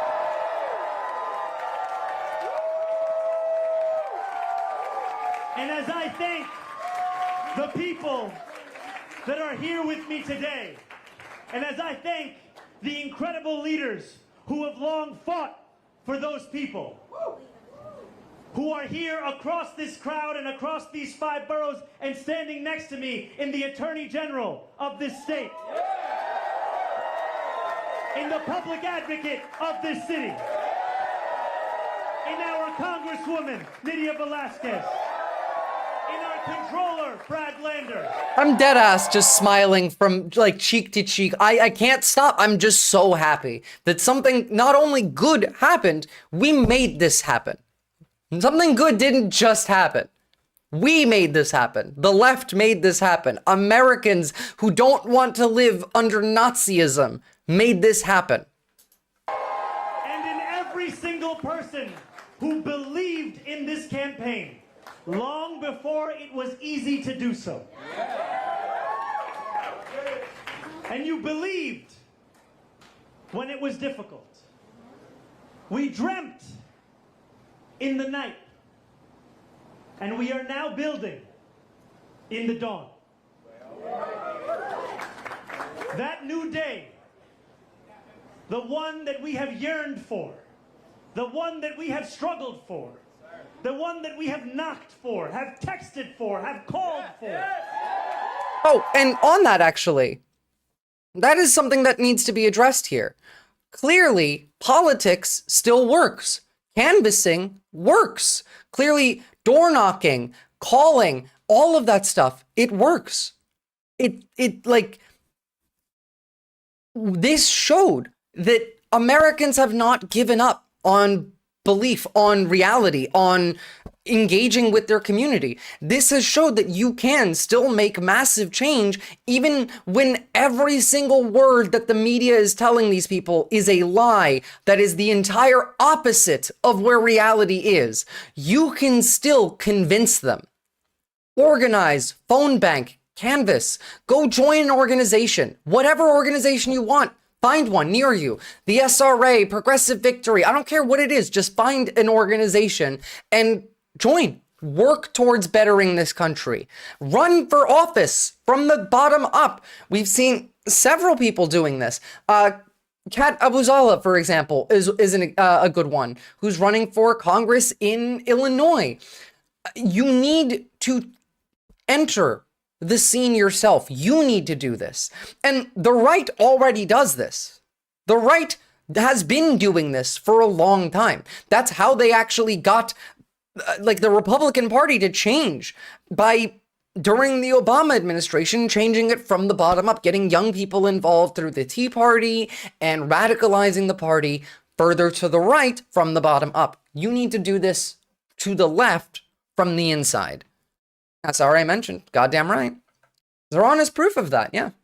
And by the way, quite a lot of people who voted for Zohran, there's videos of him going around asking others, like, who did you vote for in the last election? Talking about, like, the presidential. And there were a lot of people that said that they normally vote Democrat, but they didn't vote this time around.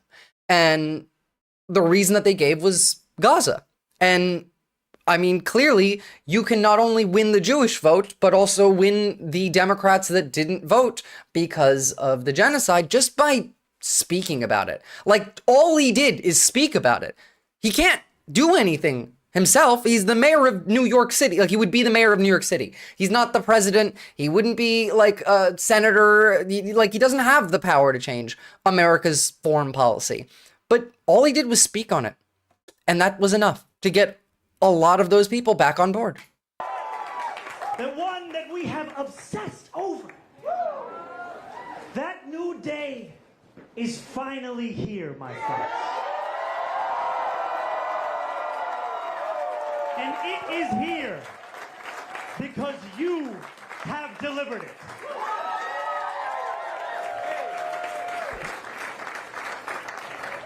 I almost don't want to do bad news after this. Thank you. The bigly stumps.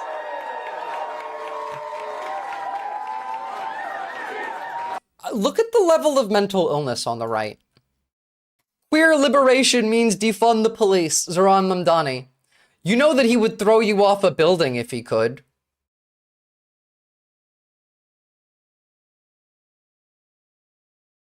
Sure. The first pride was a jihad, Zohran Mamdani. I don't know if he actually said that, but based, if he did. Question marks like that? Yeah, that is it, yeah. Well, you know, ignorance is strength and all that. Yeah, of course. You want to see something good news here? Because this is very positive. As donors try and assess their next move in the mayoral race, one of the biggest donors to Andrew Cuomo's super PAC, the investor Mark Gordon, said he is likely to back Mamdani. That is because of the support that Mamdani had gotten from Brad Lander, who Gordon said he ranked first. Quote, I feel like people misunderstood my $250,000 for Cuomo for real enthusiasm. Gordon said in an interview was basically, oh, look, Cuomo's coming back. We don't want to be shut out. Let's try and get on his good side. That's how these things work with Cuomo. It's a sad political pragmatism. I wish we lived in a world where those sorts of things were not useful to do. I mean, you're a piece of shit for donating $250 to Cuomo, but I'm willing to forgive you for how you ended that sentence. Look, if you actually want better, supporting Mamdani would be a good way to do that. Money in politics is fucking poison, though. Jihad literally means struggle or war in Arabic. Yeah. Yeah. Why do these people only have one fucking line? Because that's that's all their brain allows them to have. They're all very mentally ill. Intifada just means rebellion, uprising. Yeah, it doesn't matter. It doesn't, like, because people don't want to learn what words mean. They don't care. They think that it means death to all Jews. That's what Intifada means to half of these people. And that's because they never bothered to look it up, and they don't care to. They just don't care. Scary Arabic word, exactly.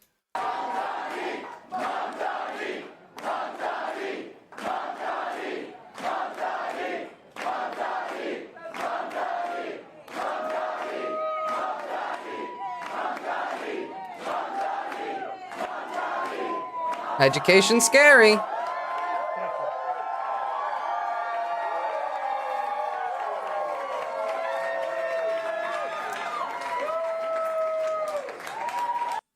I don't want to do too much bad news, but I think we should still do some.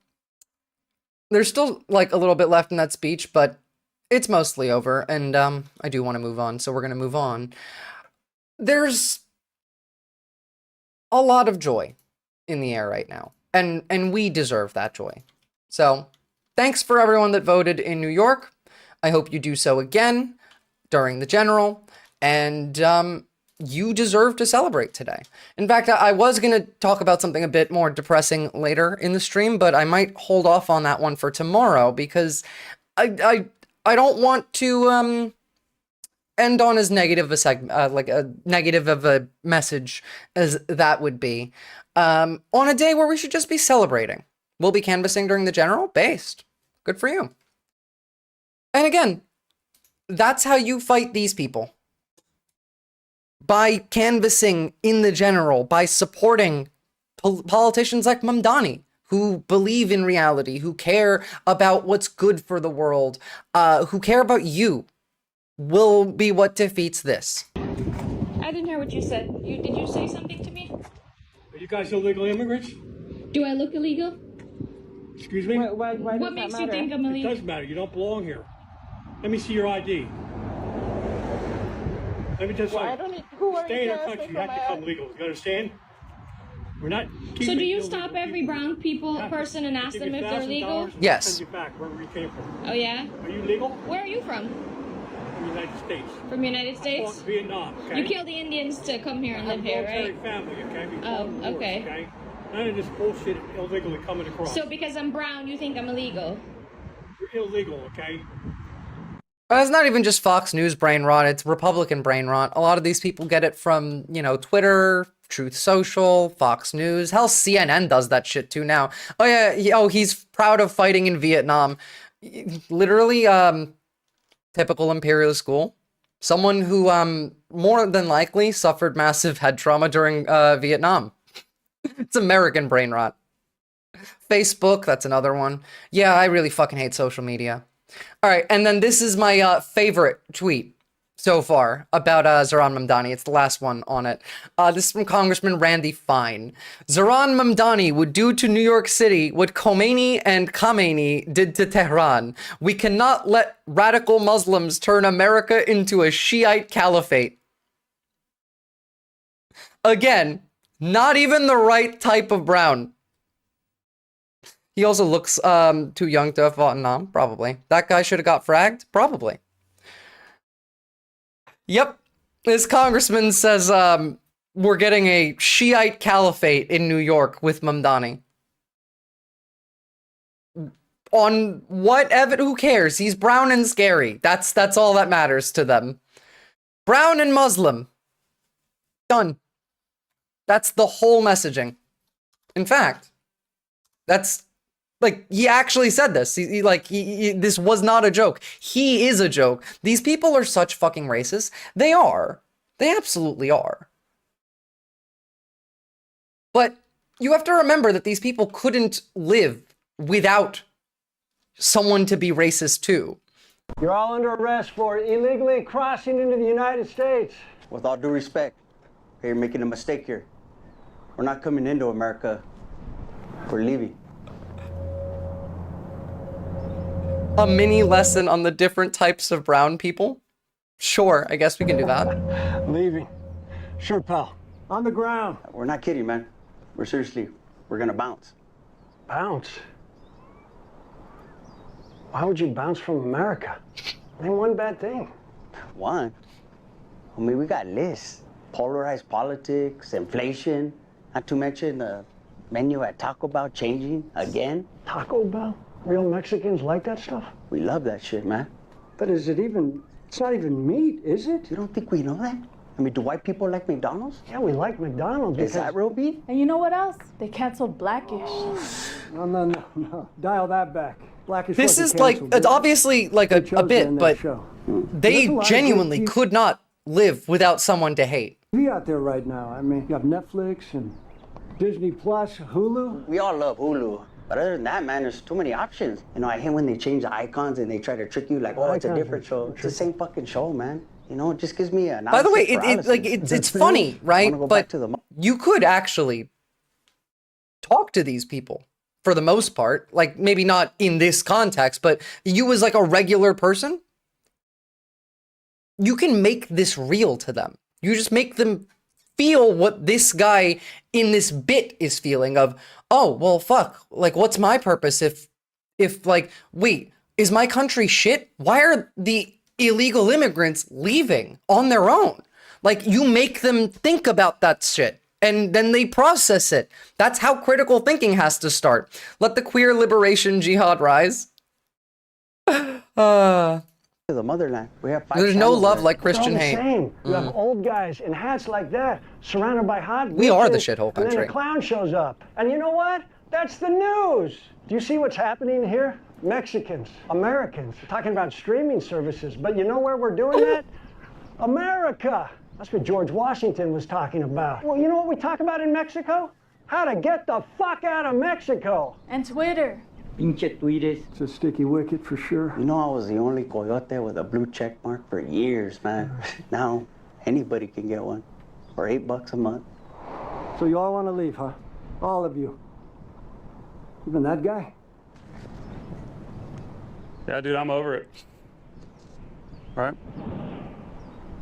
You know, there's more Americans fleeing to Mexico right now than there are, Mexicans crossing the border into the United States. That's been the case for a while. We are the shithole country. And part of that is that half of us don't believe in reality. So I often do like to say that every accusation from the right is a confession. And ironically, here's Tim Pool making my point for me. Every accusation from these people is a confession. I think it's like the idea that you would support literally everything everyone does all the time is a weird cultist mentality. No, sure. I I'll say do the left is liberal. cults. This is a cult. It's like Well, I'm just asking the idea. Like, I'm going to say it again. Y'all are a cult. What was Loving to call the left a cult now because everyone knows that they're a cult. Even the right knows that they're a cult. So now we have to, make it the left. The left's the real cult. cultish about what I just said? So I'm a reformer, not a revolutionary. Okay. And I say this all the time because the left is a cult. Okay. That means Trump does bad thing. You support intervention. That is the nuance of the conversation. You guys are cultists. Liberals supported aiding people that we made promises to our whole life. Okay, once again, you are a cult. My point is this. I am not a revolutionary. You live in a cult world where it's black or white. But again, how does voting for Trump get you closer to this? I just don't understand this. Like, I really don't. Right, because the left is a cult. Oh, you... Every accusation, every last one of them. All they have is the opposite messaging that we have. All they have is taking what we call them and flipping it and saying that we're doing it. That's all they've been doing. Every single win in messaging is shit that the left wants, but the right says we don't. If the left is a cult, how is there so much infighting? Yeah, unfortunately. Tim Pool is so fucking stupid. Please take away his mic. He's not stupid. He's just bought. Tim Pool used to be a real, journalist. Tim Pool, back in the day, well back in the day, I mean, like a decade ago, was in, Ukraine, covering the invasion of Crimea as a pro-Ukrainian journalist. And then later he just started getting paid $100,000 by the Russians per episode and got popular with the grift right. So, to be fair, I think Stalinism is a cult. I think Stalinism is a cult. I agree with that. Starts infighting. Of course. Of course, of course. Look, guys, hold on to the infighting until tomorrow when we're going to argue about religion and spirituality and AI. I feel like we can fight a lot then. All right, you guys want to see something funny? So, there are now reports coming out. We're going to shift gears just a little bit in relation to the United States and the strike that we did on Iran and the outcomes from that. Now, 3 intel sources confirmed that U.S. military strikes on Iran's nuclear site did not destroy the core components of the program. At best, it set back a few months. We're not going to watch this whole 5-minute thing. It doesn't matter. We know that Iran had days of notice that there were convoys of trucks going in and out of Fordo. They moved all that shit. There was nothing in there. Not only did we fail to destroy the facility, there was nothing in the facility for us to destroy. This is CNN Breaking News. We have major breaking news into CNN. Breaking news. The Iranian government has officially acquired an Elder Scroll. And we need to go to war. 3 sources tell CNN that according to an early U.S. intelligence assessment, the U.S. military strikes on 3 of Iran's nuclear facilities last weekend did not destroy the core components of the country's nuclear program and likely only set it back a few months. That's right. So this is an I don't even think he set it back a few out months. From the Defense Intelligence Agency, that is the Pentagon's intelligence arm, and it was based on a battle damage assessment conducted by U.S. CENTCOM after the strikes, according to one of the sources. Let's go to CNN national security correspondent Natasha Bertrand, who has this exclusive new reporting.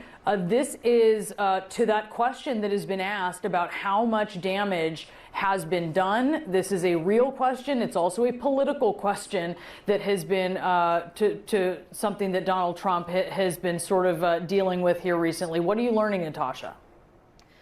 Yeah, look, Brianna, this is the first assessment that we are getting that the U.S. intelligence community has found. I love how, like, they're 4 to 5 days behind the rest of us. This would be so funny if it wasn't so unserious. Yeah. You know what's actually funny? White House. This alleged assessment is flat out wrong and was classified as top secret. Do we often classify things that are flat out incorrect as top secret? Just wondering. And then we have this. There's a reason the president calls out fake news for what it is. These pilots, these refuelers, these fighters, these air defenders, the skill and the courage it took to go into enemy territory flying 36 hours on behalf of the American people and the world to take out a nuclear program is beyond what anyone in this audience can fathom. And then the instinct of CNN, the instinct of the New York Times is to try to find a way to spin it for their own political reasons to try to hurt President Trump or our country. They don't care. It's not CNN's fault that you suck at your job. It's pure propaganda. Well, I mean, yeah, it's the regime talking. All they say is propaganda. What the troops think. They don't care what the world thinks. Why does he look horny? Because he is. He's horny to go to war with Iran. Spin it to try to make him look bad based on a leak. Of course, we've all seen plenty of leakers. And what do leakers do? They have agendas. And what do? Do they share the whole information or just the part that they want to introduce? And when they introduce that preliminary... That's not the part of the Hague I want those guys to be in. Me too. To be a low assessment. You know what a low assessment means? Low confidence in the data in that report. And why is there low confidence? Because all of the evidence of what was just bombed by 12 30,000-pound bombs is buried under a mountain, devastated and obliterated. It's not devastated or obliterated. And you can find all of that evidence publicly available. Because if you weren't aware, just OSINT Twitter seems to be doing a better job at covering the news than, I don't know, the media in the United States. And just to prove that, this is how they're talking about it now, because the video that we just watched was about 10 hours ago, and it's pretty much confirmed now that we didn't do shit, and now they're calling it a leak. Out what the damage actually was, but what we're talking about here is, and I get why a reporter tries to get this stuff, you know, whatever, and she's a moron, she doesn't know what she's talking about, shouldn't characterize, but I get why they want to get this sort of stuff. The real question is, who was it inside the administration, inside the government, that leaked it? And if you don't believe in the deep state after this, then you're not, then you've lost your mind. Excuse me. This is the definition of the deep state. A wartime leak of very sensitive, confidential information. It is treason. So when are we arresting Hegseth for treason then? Because adding a journalist to a private group chat on Signal and leaking wartime confidential sensitive information is exactly what Hegseth did. Or is it not leaking because the DOD is allowed to leak? Is it just, you know, I don't know, someone other than the SecDef, or is it, you know, grunts, or where is the level in which you're allowed to? Is Twitch still broken? Yes, Kostiak. I got a new router, so it's clearly not that. Now I am back to thinking it's Twitch's fault. Fuck it. I'll see what I can do about that later. Can't attack a story, try and ad hominem on the reporter, the current U.S. federal administration. Yeah, I'm so tired. It's okay, so are they. You can tell they're tired too. And also, they're so fucking weak. The question is, who's Daddy going to negotiate with? Fox and Friends Weekend co-host Charlie Hurt joins us now. So did Daddy do it, or did Daddy do it? Yeah, you know, it's funny. For years, we used to talk about the Democrat and the Republican parties as being the Democrat Party was the mommy party, and the Republican Party was the daddy party. And Freud is just laughing his ass off in the afterlife. And something happened over the last 10 or 15 years where all of it fell apart. But like you said, Daddy's home.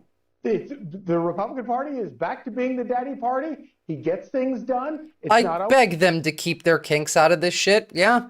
Keep this shit in the bedroom, y'all. Always pretty. Sometimes he has to raise his voice and yell at people, but he gets things done. And I think the American people are clearly down for it. Now, Charlie, you know, the question is, Freud was ahead of his time. He was wrong about a lot of things, but fuck, if he had only just written about, like, political theory. Have you tried Restream or something similar? I've tried many things. I have not tried, like, Restream through a different platform because that wouldn't actually help. The issue that I'm having is with upload speed. Although I did just think of something that I could do really quickly. If you give me, like, half a second, I want to try this because this was working yesterday on a different method. Hold up. I need a charger.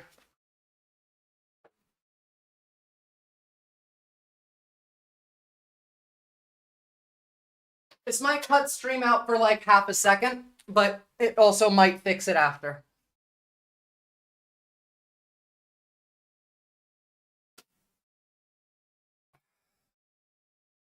Let's see.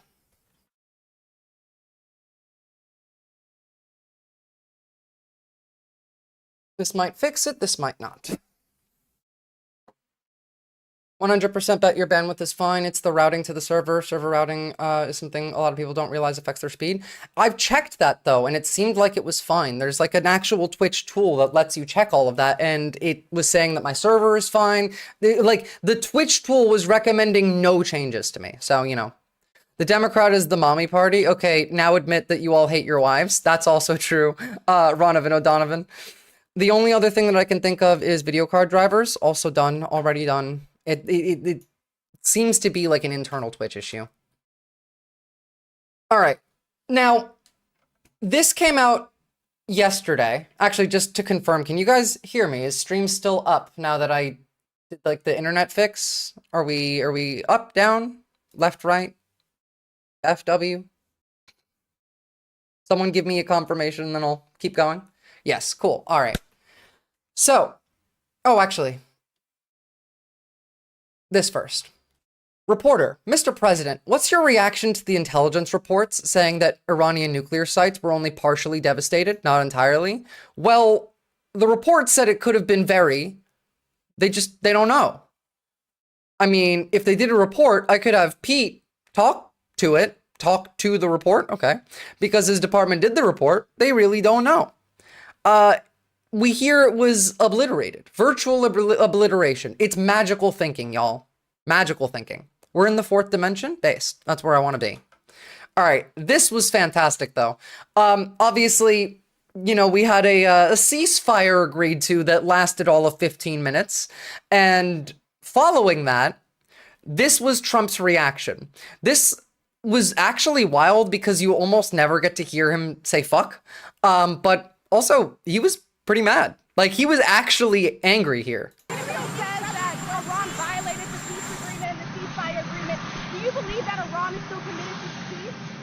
Yeah, I do. They violated it, but Israel violated it too. Are you questioning if Israel is committed? Israel, as soon as we made the deal, they came out and they dropped a load of bombs, the likes of which I'd never seen before. The biggest load that we've seen. I'm not happy with Israel. You know, when I say, okay, now you have 12 hours. If only it was real, Kostiak. In the first hour, just drop everything you have on them. So I'm not happy with them. I'm not happy with Iran either. But I'm really unhappy if Israel's going out this morning because the one rocket that didn't land, that was shot, perhaps by mistake, that didn't land. I'm not happy about that. You know what? We basically have two countries that have been fighting so long and so hard that they don't know what the fuck they're doing. Do you understand that? They don't know what the fuck they're doing. Do you understand that? That was the most, like, clear and coherent I've heard this man speak in a decade. They don't know what the fuck they're doing. You understand that? I don't know. It hit. I liked it. It was a good line. Now, obviously, yes, the ceasefire is still in effect, but it's an Israeli ceasefire. And so, no, I don't believe that it's real. You know, Israel's broken, I think, over 900 ceasefires. They haven't stopped firing on Lebanon, and there's been a ceasefire there for a while. They're still bombing Lebanon. Like, I don't believe any ceasefire that comes through the Trump administration that Israel agrees to or the Russians agree to, because all three of these groups have lied repeatedly on ceasefire. So, like, there's just nothing for me to, like, prove it first, you know? Let this go on for 2 weeks without a single bomb being, you know, sent up into the air, and then sure, maybe we'll call it a ceasefire. Have you seen the agreement with Lebanon? I have. There was a ceasefire. I think that that's all I really care about right now, is that a ceasefire was agreed to, and the ceasefire did not cease. The ceasefire said Israel can only fire if Hezbollah comes south, and only as Israel gets to define what that is, and only Israel gets to do that, and only Israel can provide proof that that actually happened. Because Hezbollah can say, no, we didn't do that. And Israel can say, no, you did, and lie.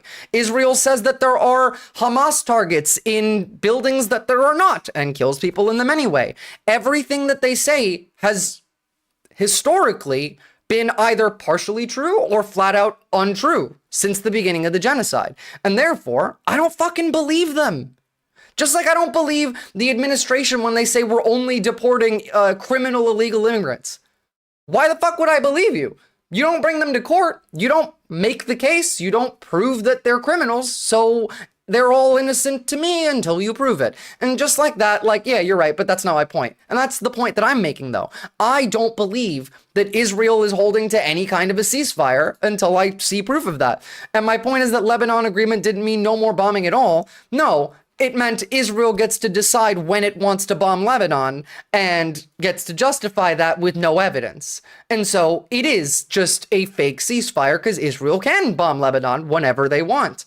And the Lebanese can't stop them. And that's what I mean by it's a fake ceasefire. That's what I meant by that.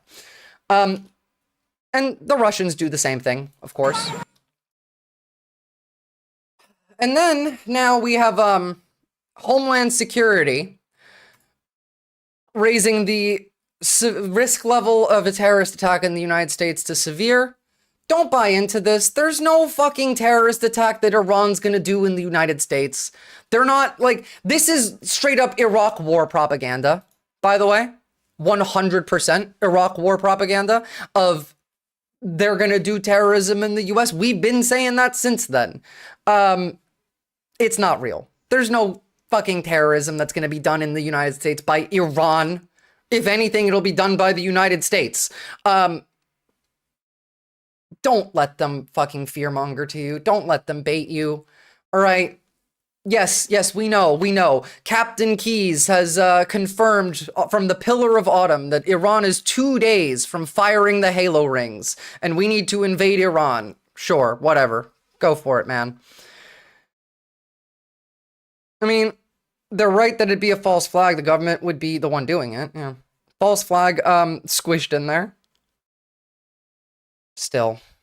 Iran is busy rounding up regime opponents right now. Yep, they found 3 Israeli spies that they're claiming were Israeli spies and beheaded them today. I think that was a shitpost. No, it was a shitpost, but it's also literally what they're saying on Fox News. Like, they're right now saying that there will be a terrorist attack, that there are Iranian sleeper agents all over the United States. The fucking scale was stupid in 2002 as it is now. Yeah. And that's exactly what they're saying. Don't for a second think that it's not. And the reason that they're saying all of that, by the way, is because Israel's still killing Palestinians. And we need to get people on board with fighting Iran. Clearly, we did not want to do that. Goddamn, Iran doesn't fuck around. Yes, it does. Iran does fuck around. Iran is the goddamn king of, you will pay forever, and 1,000 years of horror will be visited upon the enemies of Iran, and then proceed to, like, fire a shitty rocket from, like, 15 years ago that they know is not going to do anything. Now, I don't know if it's, like, trolling or whatnot, and to be clear, it is very funny, but hold on. Let's just go on the Fox News YouTube channel really quickly, and I'll show you what I mean by they're literally propagandizing that there's going to be terror attacks on US soil done by Iran right now. Well, yeah, they do. But just like how Israel can claim that any Palestinian is a Hamas agent, that doesn't mean anything. I don't particularly believe that every person that, the Iranian government is arresting is an Israeli spy, just like I don't believe that every fucking Palestinian that Israel kills is Hamas. These are both not really, like, trustworthy governments. These are 2 governments run by authoritarian religious extremists. But, let's see. Traders leaked this. Chinese election cover-up. Socialist in New York City. Cool. Leaker claimed Iran strikes. Oh, maybe they skipped on the terrorism in the U.S. just for today and was mad about Zohran Mamdani instead first. But, let me see. And we're still on in the last 24 hours, might I add.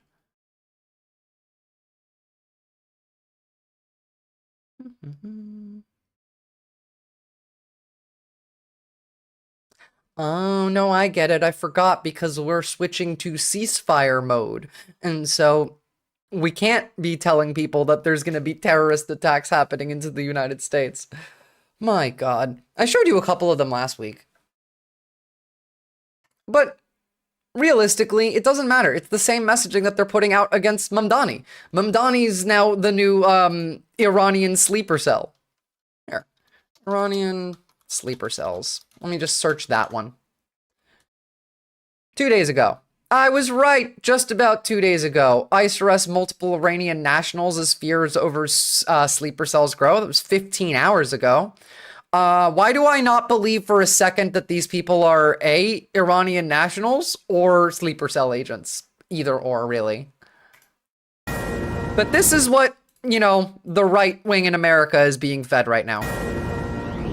All right, welcome back. Want to reset, talk about where we are now and where we might be going next when it comes to Operation Midnight Hammer and the situation in Iran. So taking a look once again to recap what we did over the weekend. The U.S. attacking 3 separate Iranian nuclear sites. Isfahan, where they got a bunch of underground tunnels with the enriched uranium.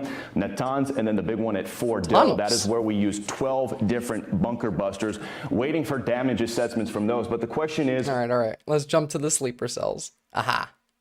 FBI says it remains vigilant, and the Department of Homeland Security is warning there is a heightened threat given the developments in Iran. We're watching 2 potential types of attack here. The possibility, one, cyber threats to U.S. networks. The other, the possibility of sleeper cells targeting Americans here at home. Cyber attacks, that's a real threat. New York, where you are, D.C. and Los Sleeper Angeles. cells is not. Stepping up patrols near places of worship. NYPD also watching diplomatic sites around the country, around the city. And over the weekend, DHS put out a bulletin acknowledging the threat is real. DHS writing, multiple recent homeland terrorist attacks have been motivated by anti-Semitic or anti-Israel sentiment. Ah, there it is. There it is. Right-wingers doing terrorism is now Muslim extremists.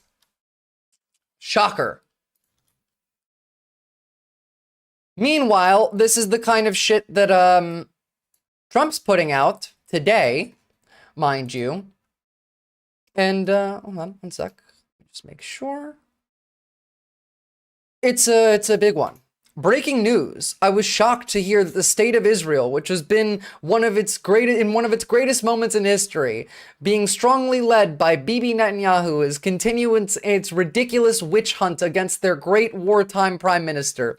Bibi and I just went through hell together, fighting a very tough, brilliant, longtime enemy of Israel, Iran, and Bibi could not have been better, sharper, or stronger. Blah, blah, blah, blah, blah, blah, blah. It's a witch hunt, Netanyahu. This is depressing. Yeah, it is depressing. It's also unsurprising, considering Trump doesn't like Netanyahu.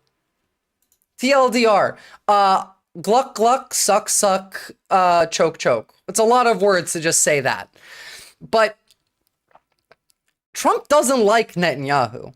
So the fact that he's on his knees, gluck, glucking like this, well, the gluck, gluck is pretty much the TLDR.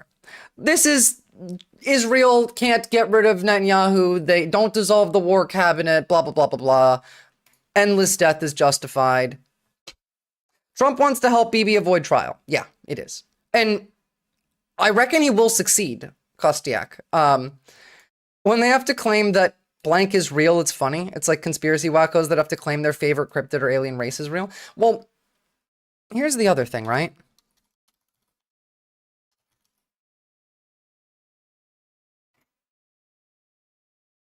Hold on, I moved this to another tab.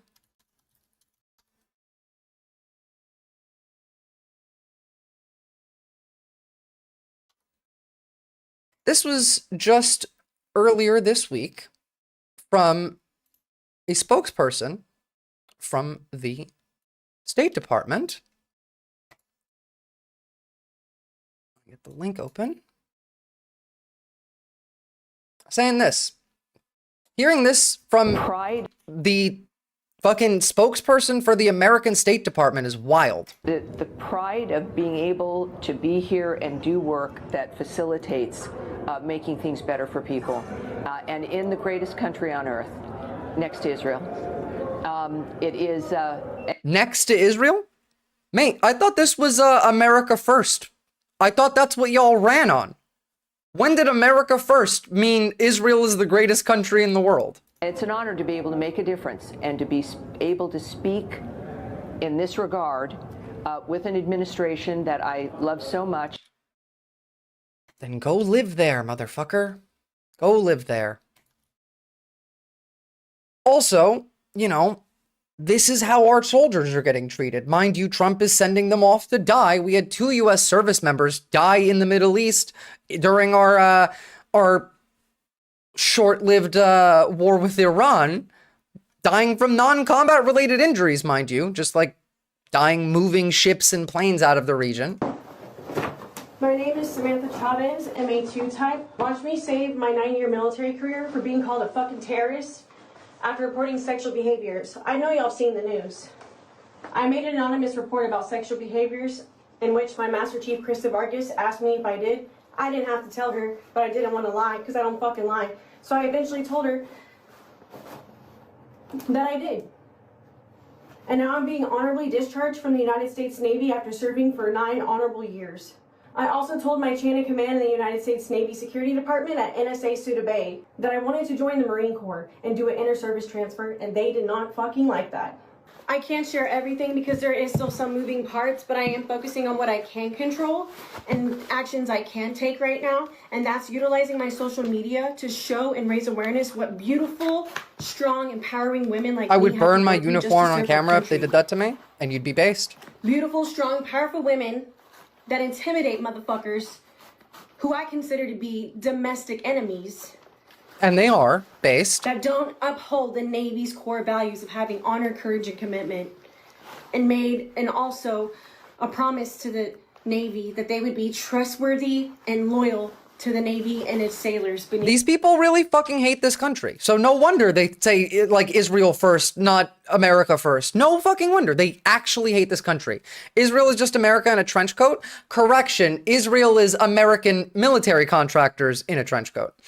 The military has a R-word culture, and this sort of shit has been there for literally ever, has been covered up. In fact, Hegseth actually removed anything that had been put in place to prevent rape in the military. So, you know, love that. And part of the reason, Depraved Ambiance, you are right, part of the reason that we see that kind of messaging on Israel is because they also do want to radicalize the right towards the JQ end, but it's also that, like, this is a long-term built mentality. Guys, how the hell are we going to get It's death Americans cult to support the shit. invasion of Iran? I don't know. We need a new strategy. Our propaganda is just not working anymore. Quite a lot of The them Lord will touch their hearts and like lead this. them to support this holy war. It has been foretold in the prophecy since biblical times. I know I showed this before, but I have to because it's too fun. So one more time. Excuse me, what? Oh yeah, that's Mike Huckabee. He actually believes in Christian Zionism in the end times prophecy. The Lord hath chosen me as his steward to usher in the rapture through the expansion of the holy state of Israel. Okay, but the problem here, Mike, is that a lot of Americans are starting to think that sounds insane, and they don't want to go to war in the Middle East over an end times prophecy. Yeah, Mike, that just isn't as popular I with wonder younger why. Christians as it was with your generation. Blasphemers, all of them. Their minds corroded by video games and TikTok, the tools of Satan.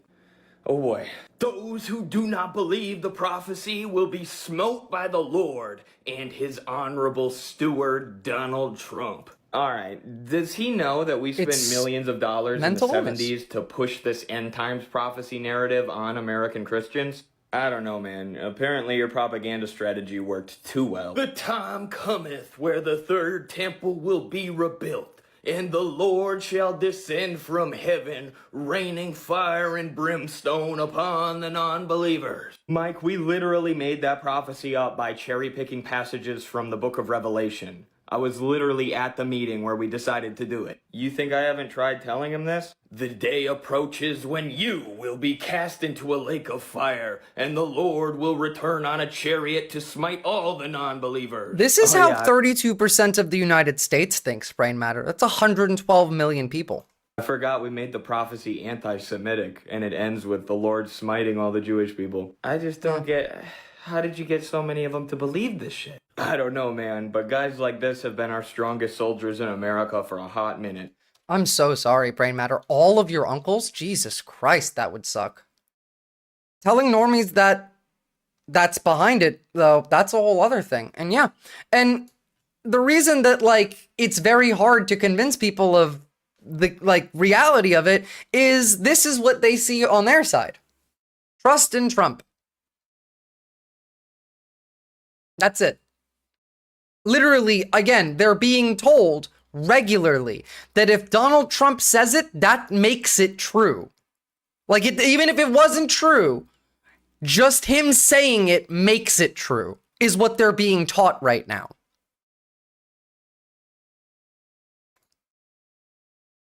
Even just trying to convince my partner that it was a large portion of the US population began in a fight. I'm sorry, yeah, it's hard. It's the easiest way to convince people of that is to just show the Israelis saying it, like Ben Gvir. It's this kind of inability to know what's real and what's fantasy that they want all of us to be stuck in. That's why they flood the zone. That's why they make it difficult to know like what actually is happening at any given time. And it's because if we did know what was happening, if everybody was aware of everything that is real, this would be far more commonplace.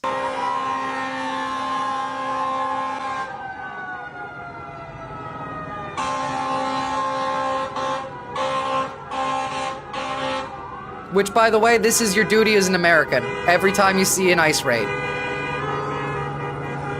Block traffic, make it uncomfortable, make it a problem. Whatever you need to do. They're kidnapping people from your community. This is literally why you have the Second Amendment. In case the government decides to do tyranny illegally on its citizens. That's why it's in the Constitution. Oh, what's up, Lanky Sapien?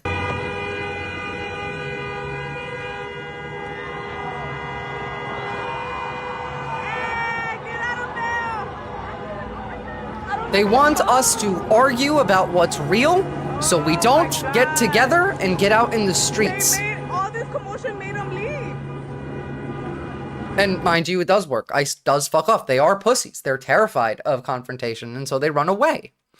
They are also all entitled little midwits. I mean, she's a nitwit, but at best, midwits. That feel like they deserve everything. Look at this little, like, mini crash out from MTG. This was, like, in relation to nothing, mind you.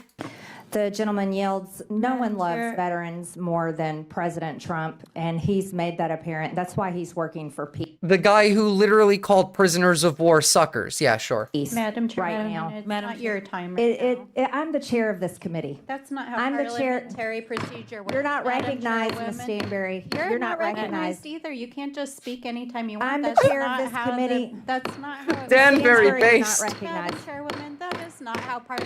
You Ms. can Stansbury, you're smash not your gavel recognized. all day, but that's not how Ms. Stansbury, you're not parliamentarians- recognized. We're going to get you a Robert's Ms. Rules of Stansbury, Order you're and not. the Point of Ms. order. Stansbury, you're not recognized. They're children. Point of order. Understand parliamentary procedure. Point of order. Okay. Point of order. Suckers, losers, and children. And also, like, wow, they really like this kink shit. They just won't stop. This is from 1 minute ago. 52 seconds ago this came out.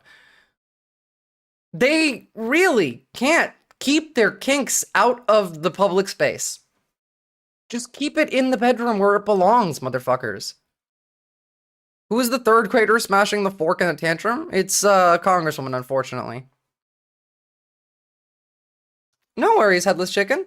I'll see ya. Have fun. Jesus fucking Christ? Yeah. That's gonna have music. Whatever. Alright, this though, this is fantastic. I've downloaded this one. I'll actually post the full video on Discord so you can slow it down and read these texts. It's fantastic to know that none of these people are keeping up with how quickly technology advances. Because, see, this is Matt Gaetz on a plane texting his mommy. But you get to read all of his texts as long as you can pause the video. I mean, it's pretty readable. It's pretty legible. Let's have a look. Remember, these wars are always popular at first, but history turns. If you'd like to spend time worrying about the career or financial well-being of your children, perhaps, just perhaps, consider devoting that energy to the one who blank, blank, blank. Yes, yes, you're so entitled to everything, Matt Gaetz. Fucking pedophile. This moves so fast. Hold on. This is much easier on a phone. Oh my goodness. Okay, don't criticize the president or his actions. He's trying to keep us safe. That's his job. MAGA will turn on you. You will lose viewership. Your days in Congress are over. Let's not mess up the media gig. The president has been a very good friend to you. He hates betrayal. Be smart, not stubborn. Ooh, wow. Mama's definitely involved in little Maddie's political lifestyle. Wait, what the fuck is his mom talking to him? Yeah, that's his mom texting him about internal drama in the Trump administration. I literally just got back from the DMV and took a nap, and actually last waking memory was a baby in a stroller crying. And then I wake up to MTG doing the same thing. That's so funny. Was that marching orders in real time? Yes. So he was groomed into right-wing Nazi behavior? Well, yes. He's also a pedophile, so, like, clearly. I'm trying to guide him, not criticize him. But I've never been freer in my views, and I'll continue to do so. I think about the people who cheer Let Her Rock because they liked Bush. Those people have blood on their hands. Oh my goodness. You can actually, like, do critical thinking? I didn't know that. Isn't his dad also involved in politics? Probably. And the same level of shit. I guess it's a good reminder that these chud parents are also to blame for their behavior. Absolutely. Don't guide him in the public square. He has intelligence and briefings that you're not privy to. It's just so funny. Cool to see the cult has decentralized into some internal leadership. Yup. Iran's nuclear program posed no threat to the United States. I hate to agree with fucking Matt Gaetz, so I won't, but guiding DJT always includes a private and public component. I know how to do it. It's great. It's great. It's 2 minutes. I'll post the full video on the Discord later. Gates' mom being low-key based. What the fuck is it? Well, she's not being low-key based. She's trying to save his job by telling him to not piss off Trump. She's just as demonic, and so is he. They're just, like, they actually disagree on a point, like, I don't know, of reality. And Mama wants Matt Gaetz to not lose his new job because he fucked up the last job that Trump gave him. In fact, in that text chain, there's a bit when Matt Gaetz is saying, I feel horrible that I failed the president in the task that he gave me, like, last time. Like, it's some weird shit. It's not good. It's not good for the country. It's also not good for, I don't know, where we're at in politics. Yeah. If that's Gates' phone, I wonder what Kirk's phone looks like. I do too. I do too. Mama Gates wants Maddie to keep his bag. That's anything but therapy. Honestly, that's the most true. People will genuinely do anything to avoid fucking therapy.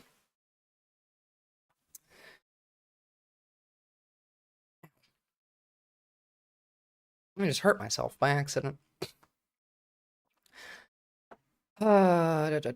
So what is next? I'm trying to, like, weed out the worst of the news, because I do want to still keep this relatively positive for this stream. Not that that's necessarily easy. Oh, that's a good one. Make no mistake, when I win this election, my office will be open to you because that's what our representatives should work for. Too many elected officials have forgotten what billionaires can try to buy elections. They can't buy your solidarity. This is a member of the American Labor Caucus fighting for unions. When labor stands together, labor wins. Now, in West Virginia, it is illegal for teachers to strike, but we struck anyway. And guess what? After 9 days of fighting, we won that fight, and all the teachers and school service personnel got a 5% pay raise, plus additional money for their private insurance. Now, I would like to tell you what really won that fight. It wasn't that we had 28,000 teachers in the Capitol singing, "We're not gonna take it."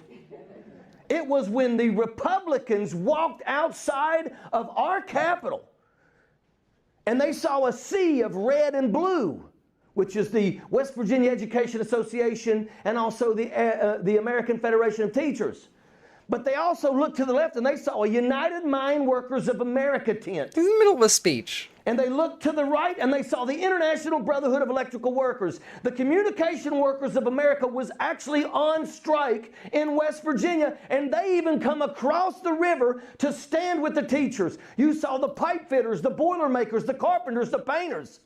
And the Republicans... This is what America was built on, guys. Realize this is what made this country great. If we continue labor doing unions. What we're doing to these teachers, we will never survive the next elections, because when labor stands together, labor wins.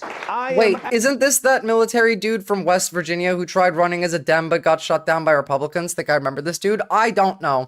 But I do know that labor unions are based, and you should fight for them. Absolutely excited to run for Congress against Richard Hudson, and make no mistake about it, if I am successful and I win, make no mistake about it, my office in Washington, D.C. belongs to you too. That makes sense. All right. Now, that's good. I like that. Now on to some less good things. Oh, actually, I forgot. This is fantastic. It's so funny. So, Trump tweeted at AOC. Stupid AOC, one of the dumbest people in Congress, calling for my impeachment despite blah, blah, blah. He was saying a lot of words that I don't care to read. I swear every time I try and read a Trump tweet, I lose brain cells. I feel them committing suicide, so I'm going to try and avoid that. But you can see that it is filled with him being very mad and crying, coping and seething, mind you. But AOC answering with, "Mr. President, don't take your anger out on me. I'm just a silly girl," is so fucking funny. Take it out on whoever convinced you to betray the American people and our Constitution by illegally bombing Iran and dragging us into a war. It only took you 5 months to break almost every promise that you made. True and based and incredibly funny.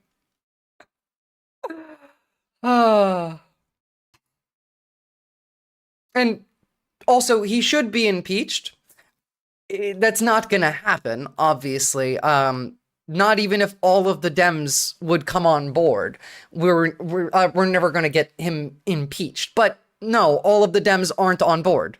They didn't come on board. I think 128 Democrats voted to table the impeachment vote, including Jeffries, by the way.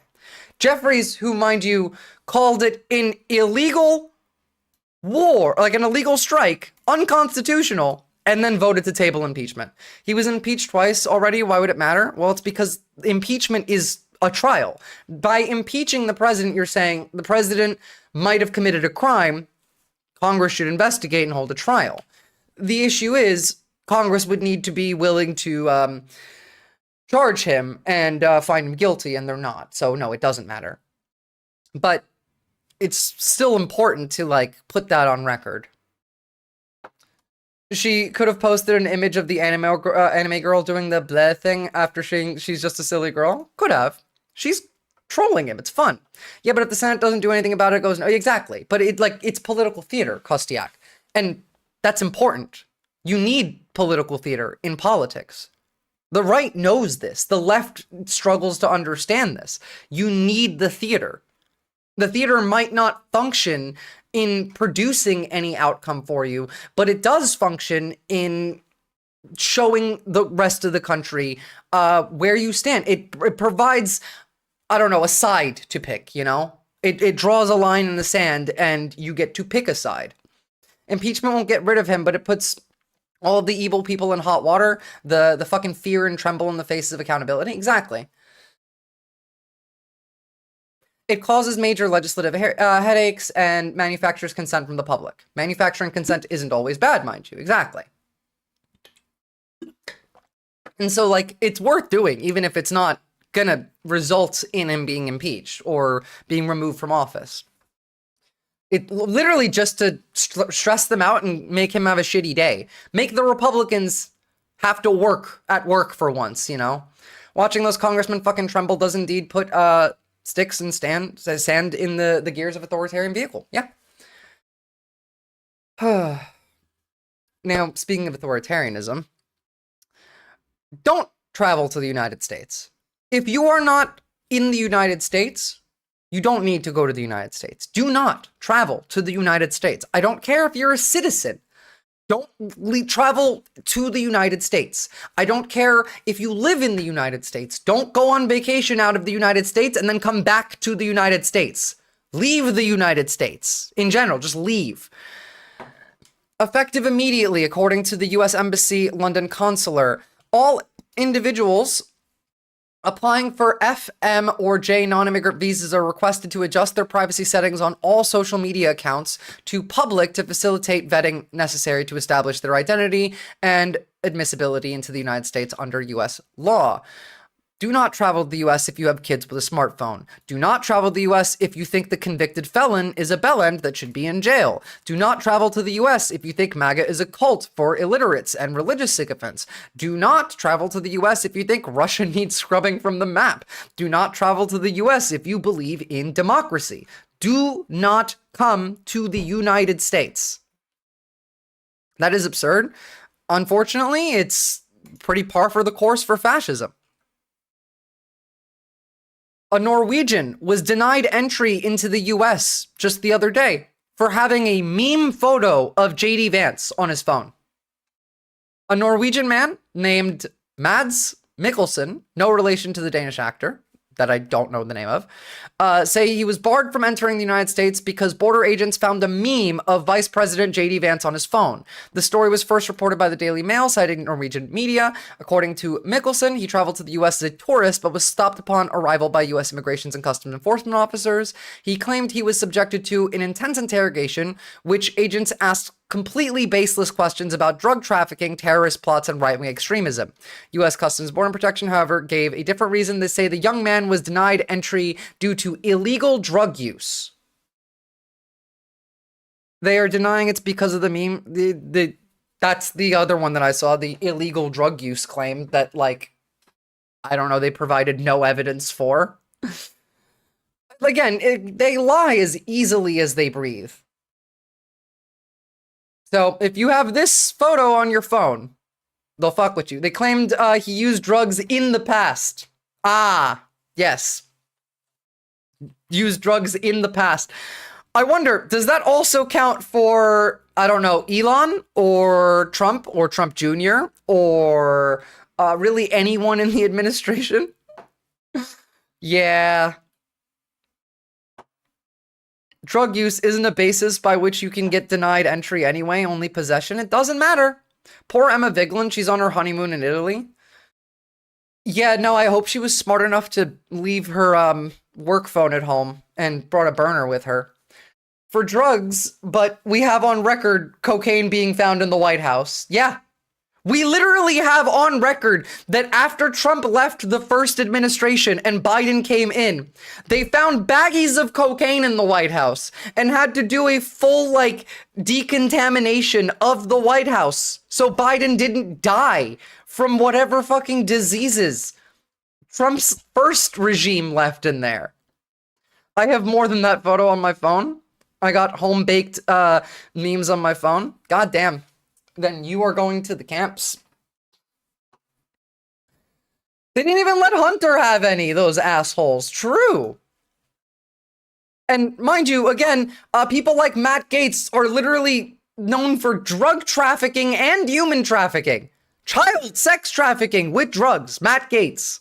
But no, you know, you have done drugs before in the past, so you can't enter the United States. It's insane. In the U.S. Here is an Irish Labour candidate talking about this. Oh, sorry, Irish Labour leader immigration system. I think it is regrettable that these new measures are being introduced by the United States. I welcome the fact that the Taoiseach and the Taoiseach have indicated that they think it's inappropriate. We'll mention it with the US authorities. Hundreds of thousands, probably millions of Irish people have a great time on J1 visas. They're still doing it this year. They've done it in the past, and I think it'll continue into the future, Deputy.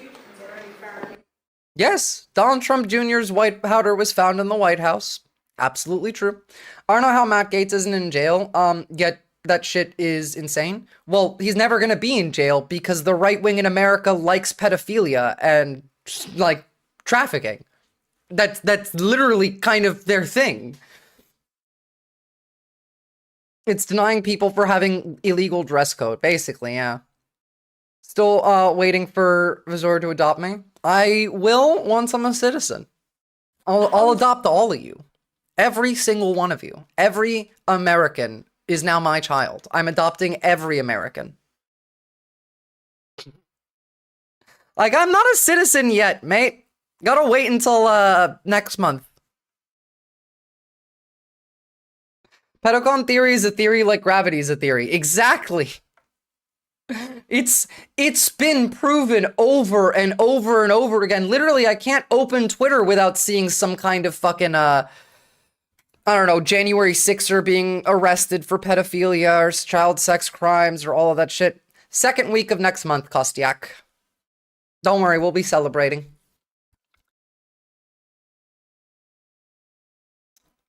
So, beyond that, a couple other things I want to show you. This I find fantastic, and keep up the good work, y'all. Although, not the threats. Don't do the threatening part, but keep pestering them. Tom Homan says he has received so much hate for his positions on immigration that he is unable to live safely with his family. His wife lives separately from him, which I'm pretty sure his wife is probably pretty happy about. How long did that take you? 6 years, just about. I came to Australia at the end of 2018, so... wife? Yeah. Look, Tom Homan's wife has just reached the level of Melania Trump in which she no longer has to deal with her sweaty golem ghoul of a husband. And so I think she's living her best life. I hope that Tom Homan's wife fucks a black guy so much. I really do. I hope that his wife leaves him for a black man. And then has children. It would be, like, the only karma that this man deserves. And it's also, like, the main foundation for the entire rights belief system anyway, so.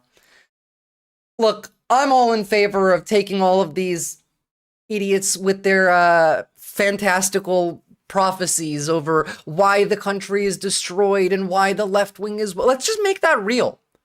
How about we make that real, huh? Then Tom and Miller can cry together. Exactly. Miller also got his wife stolen by an African immigrant. I forgot. An illegal immigrant, mind you, from Africa. Like Elon Musk cucked Stephen Miller. I believe in whoever decides to cuck Tom Homan. An illegal black Mexican man. An illegal black Mexican bisexual man. And then they have a trans kid. I know, all of the people on Twitch chat jumped over to YouTube. I'm so mad at Twitch. I genuinely don't even know. I won't kink shame. No, I won't kink shame, but, you know, I will shame them for being terrified of black people. And queer people. And brown people. And, I mean, everybody, really. This is what they... This is the future liberals want. Glory to the Mamdani regime. Like, if this actually was the future that liberals want, I guarantee you half of the right would be okay with that too. Hey, I'm okay with this. Based as fuck. No kink shaming. As long as the dudes aren't the only ones that get to, you know, be down there. Whips are fun. They make nice noises. You got ratioed. Of course he did. The way men so deeply want this, get ratioed Posa. My partner would love that. They do. Yeah, well, I mean, okay, I don't know if that's what the liberals want, but I will say the most based of the liberals do want that. You know what else, most people want is like good things. But we can make fun of the psychosis that's on the right all day long, but we have real things. They just make shit up. These are real tangible things, tangible ideas, tangible strategies that the other side can't even comprehend. And yes, I know they can't read. That's fine. It doesn't matter. They're like it's not about being able to read. You don't have to be able to read to know what a good idea is and a good thing is. Good things are good and bad things are bad. It's not rocket science. Yes, some people might see something bad as good, and that's nuance, but no, generally most people will agree. Good things are good and bad things are bad. It's not any kind of an argument that you need to be having. But obviously the other side wants you to believe that bad things are good. And they want you to believe that good things are actually bad because the people who want the good things want bad things. They want you to feel insane from the moment you wake up to the moment you go to bed. They want you to be terrified. Education is still required to tell good from bad. Education doesn't teach you how to do that, Kostiak. Lying to uneducated people is so much easier? Well, yeah, but that's because we have no education. We specifically educate people to not critically think. If you wanted education that would help people, tell good from bad, we need that. We don't have that. We have the exact opposite of that. We haven't had, proper education in decades. Decades. Because it's not useful in making money. The right is abusive. They gaslight as a matter of course. They are literally child groomers. Every accusation is a confession from them. What's your take? When they get rid of all the illegals in this country, white billionaires will then magically become generous and start paying people a living wage because they inadvertently got rid of their excuse as to why they're not paying people. 100% disagree. Okay. Why would they all of a sudden start paying? Because it's the illegal aliens' fault. That's why. So what's the problem? They need to come to this country the right way, the way my people came here. On a boat? Yeah, that's the way you do it. You're pilgrim-blooded, right? I think, yeah, you go back a couple of generations. Yeah, my people had a belt buckle right on the front of their hat. Turkey boys, Thanksgiving boys. That was the name of their gang. They were the Turkey boys. It's ridiculous to think that, like, how everyone is mad at everyone else. And no one's mad any of that rhetoric is real. Like, he's laughing while saying this shit because it's laughable. And that's how you should treat it. By laughing at it. Contempt. Like, oh yeah, sure, whatever you say, Grandpa. People. Yeah, they have states hating other states. People in red states don't like California. People in California don't like Texas. Somewhere along the line we missed that it's the United States. And that we're all on the same team.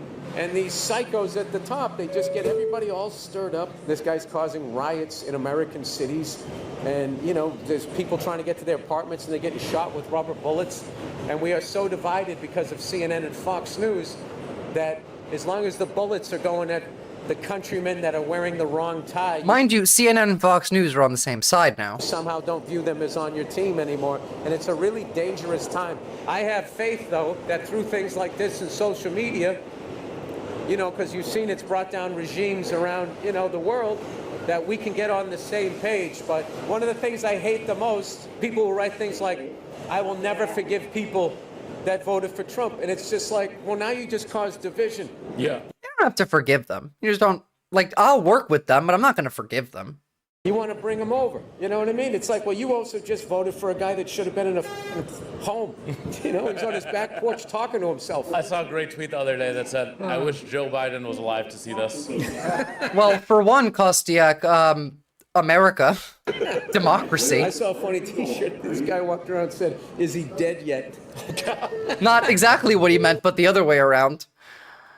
The only legal immigration is to come bring in smallpox. Yes, true. 100%. Yeah, that one, right? Yeah. Also, Secretary Rubio is Suka. Unrelated. This one's on Russia. This is Marco Rubio today explaining why the US does not impose sanctions on Russia.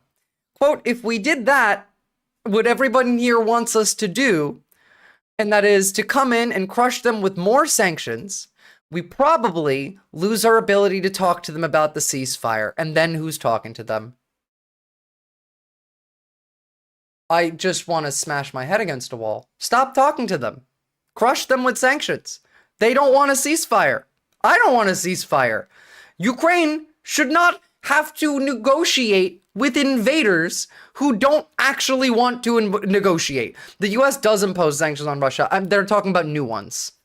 New sanctions. Of course, we still impose sanctions on Russia, although we have dropped some and we're going to drop more. Are we just never going to drop sanctions on Cuba and Venezuela? I think actually we did drop some sanctions on Venezuela, not Venezuela, on Cuba at one point, but then Trump brought them back. It's not weakness, it's... They're on the same side. They're on the same side. Rubio's a neocon. The fascists in America and the fascists in Russia believe the same things. They want the same things. They function the same way. I think Obama did some stuff about Cuba. It must have been Obama, actually. But yeah, Trump undid all of that. And remember how we watched protest in Georgia last year for months and months and months? Well, it's still going. Unfortunately, the occupied Georgian government, the Russian government in Georgia, is doing Russian things, and people aren't happy about it.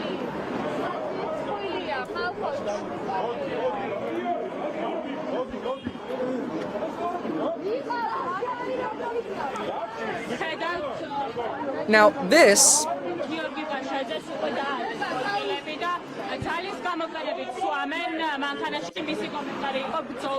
Where has this come from? Well... Georgia now, or the law on foreign influence, continues to be the subject of debate. The mobilization against this text, considered by its opponents to be Russian-inspired, remains intense.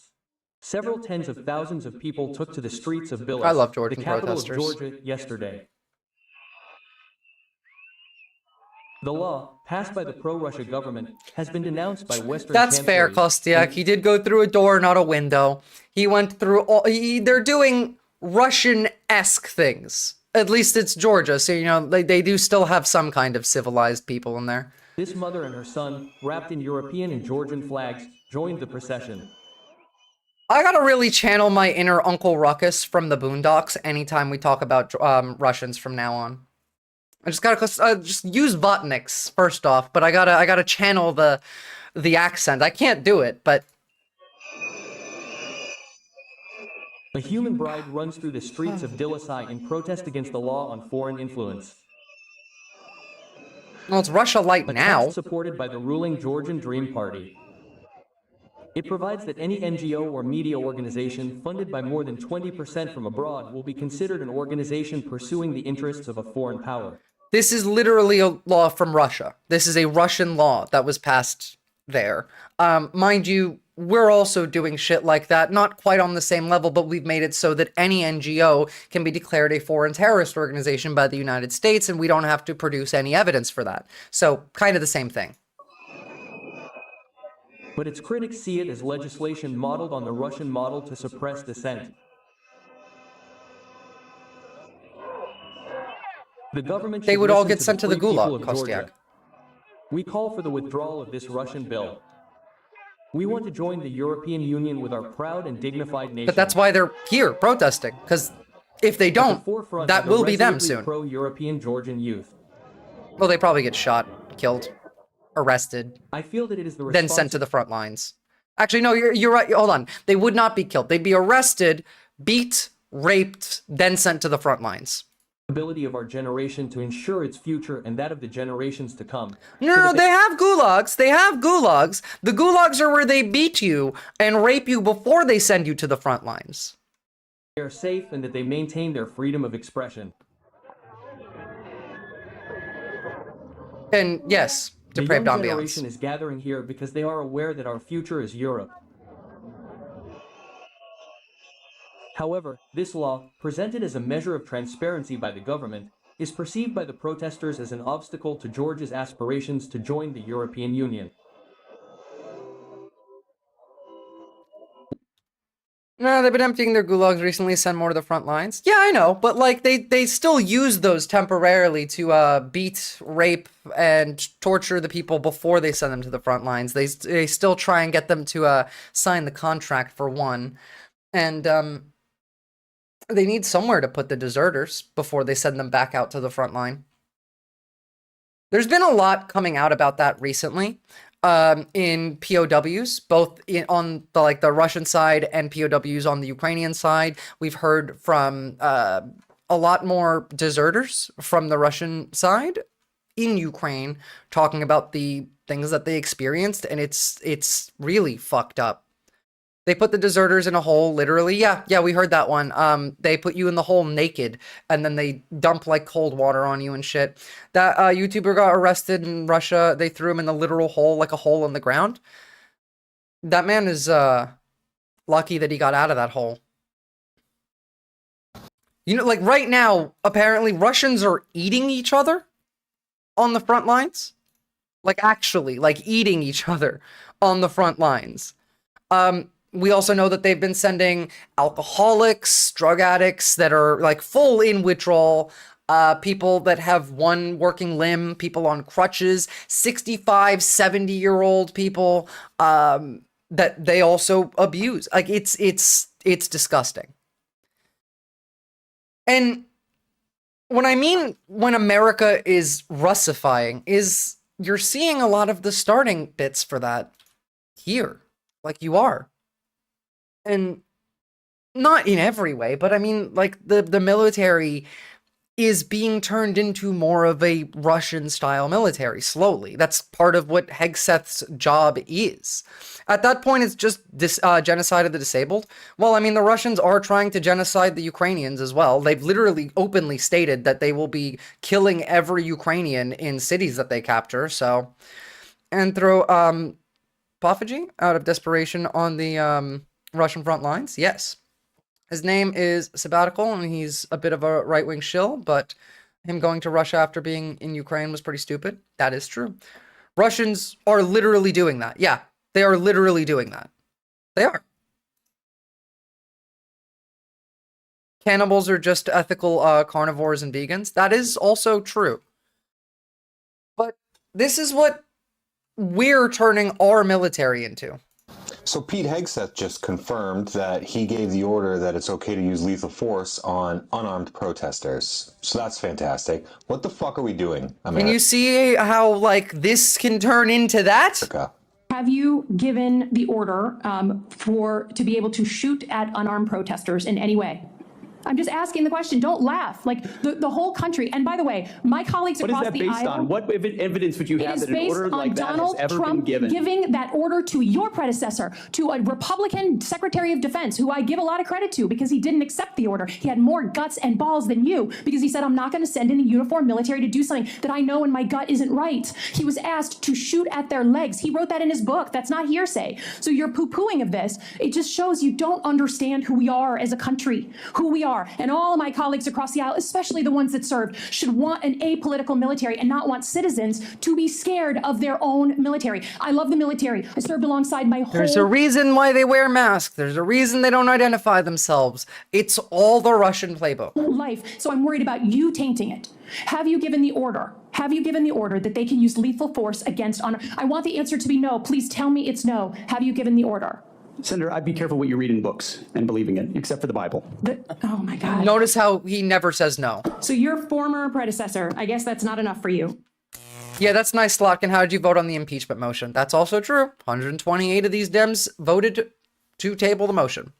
Gotta love how it's Ukrainians are actually Russian, therefore we need we have the right to invade Ukraine when they need, but Ukrainians are genetically inferior when they want. Again, if we gave any fucks about actually they're ethnically Russian, then Russia should invade fucking Israel, because those are actually ethnically Russian. Whereas Ukraine is older than Russia.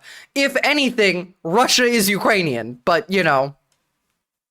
Oh, she's a senator, so she's kind of free. I suppose. I suppose. Not to say that, like, that would have been, any different in the Senate, but... Alright, hold on.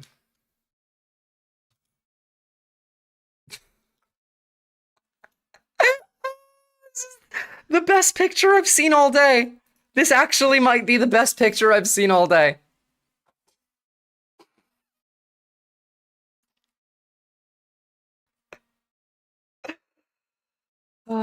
Did you see the video of the guy who was who found ICE agents in a public parking lot planning their next raid and freaked out because he was filming them without their masks on? No.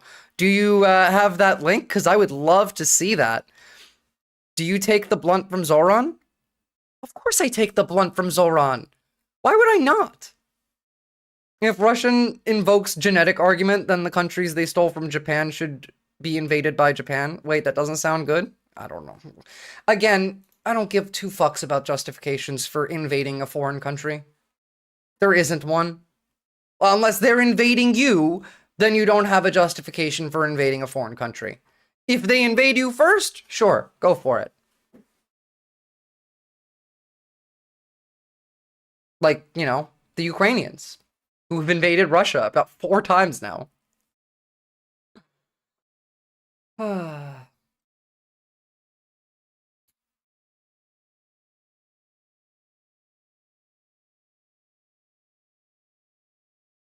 This is a fairly good point. Now, like, I'm a bit more hopeful than usual today on this point specifically, but I'd be curious to see what she has to say. This is only 4 minutes old.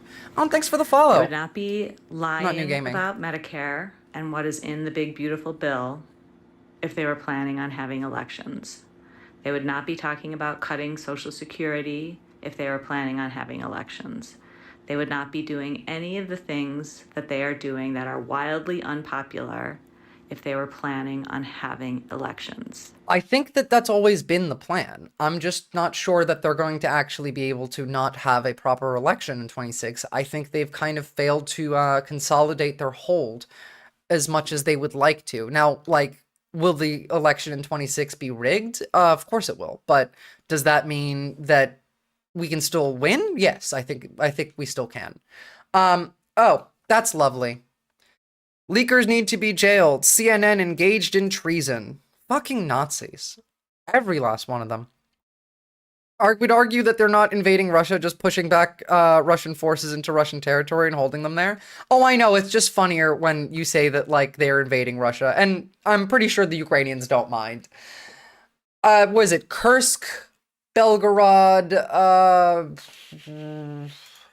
There was another new assault behind the zero line yesterday in Makivka, from what I've seen. And there was one more I'm probably missing. Laura Loomer is dumb as fuck. The leaker is in the White House. Well, I need you all to remember that part of the reason why we had to fly extra distraction B-2s was because the Pentagon was afraid Trump would leak the information if he saw them and said, oh, you better be ready, Iran, we're coming for you. They are liberating temporarily occupied territories held by the Putin regime. True. It's so fucked up. It is fucked up. Well, also, like, parts of, like, where the Ukrainians have crossed the zero line are actually, like, in Russia, not just occupied parts of Ukraine. Most of them have been in occupied parts of Ukraine, but, like, I'm going to put the link in Twitch chat. Thank you. Sure. No worries. As long as you have it, I'd love to see it. Thank you, thank you. June 25th, 8:30 a.m. USPS 600 Lincoln Avenue, Pasadena, California. Oh, sorry, did I just do something? Trump did warn Iran. I mean, that's fine. We're not talking about that, though. We're talking about right when the planes were going there. We warned them days beforehand, and that's how they moved all their shit out. But the Pentagon was worried Trump would just, like, outright say, oh, yes, our planes are in the air and headed towards you. And so we flew extra B-2s to make it look confusing. What are you guys doing in the neighborhood, huh? That came out from the Pentagon, so. Are you guys federal agents organizing raids in Pasadena? Perhaps? Just leave property, dude. You can do from out there. Trespassing on property. We're back over here. Go away. Are you guys police? Oh, they look fucking scared. What are you doing then? Don't worry about what we're doing. Just go back over there. Listen, you're already in our... These are Proud Boys, y'all. These are Jan Sixers. Wait, get out of here. Go away. Go What away. are you doing? Go away. You're not allowed back here. You know that, right? You're not an employee of the Postal Service, Are you right? an employee of the Postal Service? Yes, I am. Go back there, please. Thank you. What's your name? Go away. I wouldn't leave. Why would you go away? No. Like, okay, call the police on me then. I'm in the car park of the fucking post office. I'm sure almost all of those people are Jan Sixers. And if any of them aren't, it's probably because they were already in prison when Jan 6 was happening. I would have gotten closer and asked them what's going on. I'm making a YouTube video, literally. Narrator, he was not an employee of the Postal Service.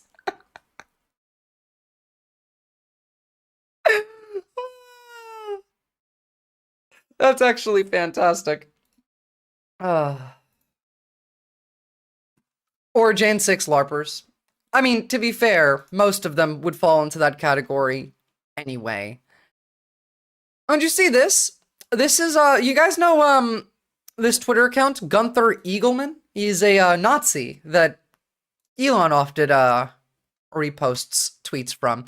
Did you know that his real name is David Freeman and that he worked for 3 years as a police officer in Texas? And he literally got fired as a cop in Texas. How racist do you have to be to get fired as a cop in Texas? I'm genuinely curious. I don't think I want to know, but I am curious. Hey, Arborlin, good to see you.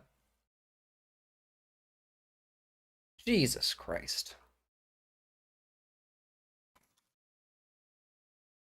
The backwards hat kind of gives it away. Yeah, it does, doesn't it? The most racist. What's his kill count? That's classified, I'm pretty sure. It's probably high enough that it actually is. Remember that, like, there are places in the South where police departments have entire graveyards of corpses of people they've killed, just hidden behind the police precincts. Fired as a Texas cop for being racist, probably great for the resume of someone applying to be an ICE agent. Yeah, no, actually. That's how you get a higher ranking role. Evil fucks. I mean, this is ICE's job.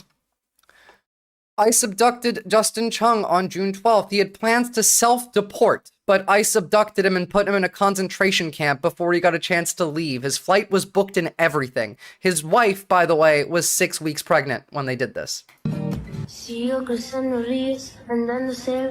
gonna be music that's gonna be copyright for YouTube.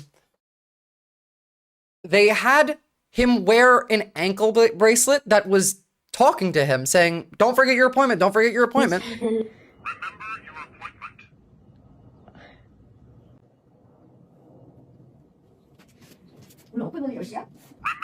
appointment. That's crazy. Oh, also they assign you a number.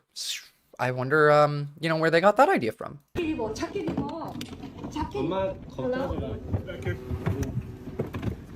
Stand, buddy. You know what's coming.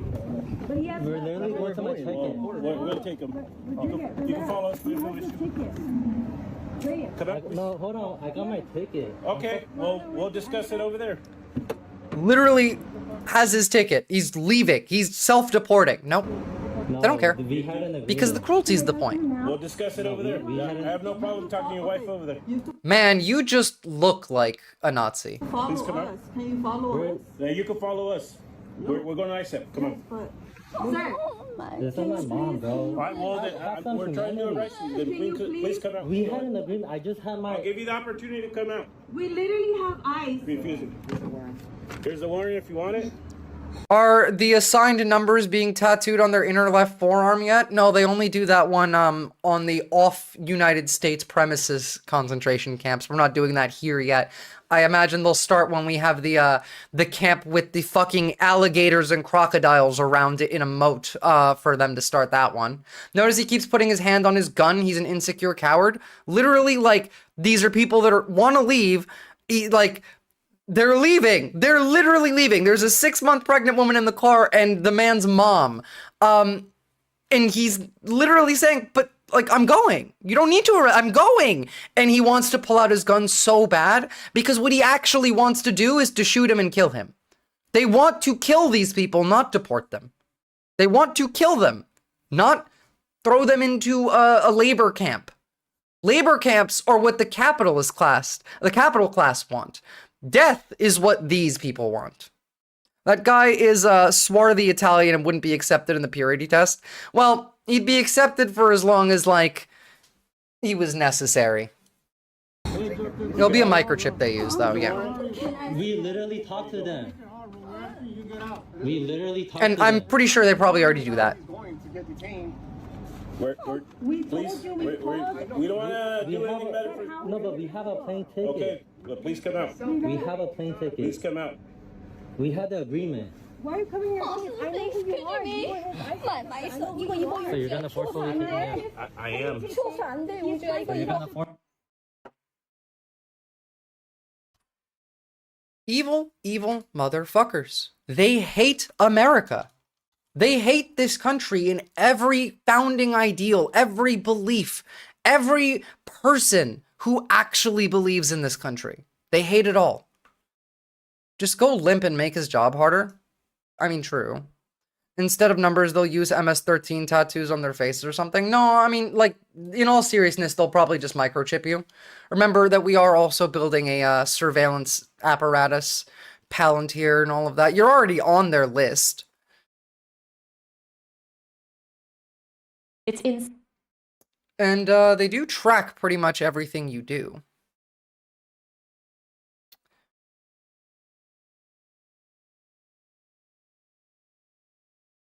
Okay, I have a couple more things. They'll use those dog like chips? Yeah, absolutely. So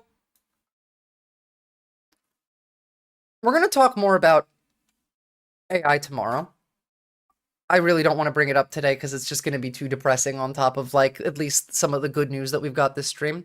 But I do want to show you this, and I do want to link this to you guys so you guys can have a read for yourself. MIT completed its first brain scan study of ChatGPT users, and the results are terrifying. 4 months of data shows that 83.3% of ChatGPT users couldn't quote from essays that they wrote minutes earlier. Brain scans revealed the damaged neural connections collapsed from 79% to 42%. That's a 47% reduction in brain connectivity because you're not thinking. It's thinking for you. Brain rot, but literally, yes. Literally, yes. Part of why I'm bringing this up, because what I want to talk about tomorrow is the fact that there are people who actually think that AI is God now, and they're creating religious cults around AI. Robotheism, in fact. And that's a horrifying concept to think about. So using AI to think for you declines your brain. Well, yes. It's like an astronaut that goes into space. When they come back to Earth, their muscles all atrophied from lack of use. If you don't use your brain muscles, they atrophy because it's a muscle.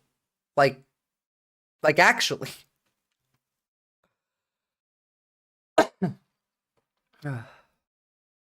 It's terrifying to think about how normalized this has become. And it's not going anywhere.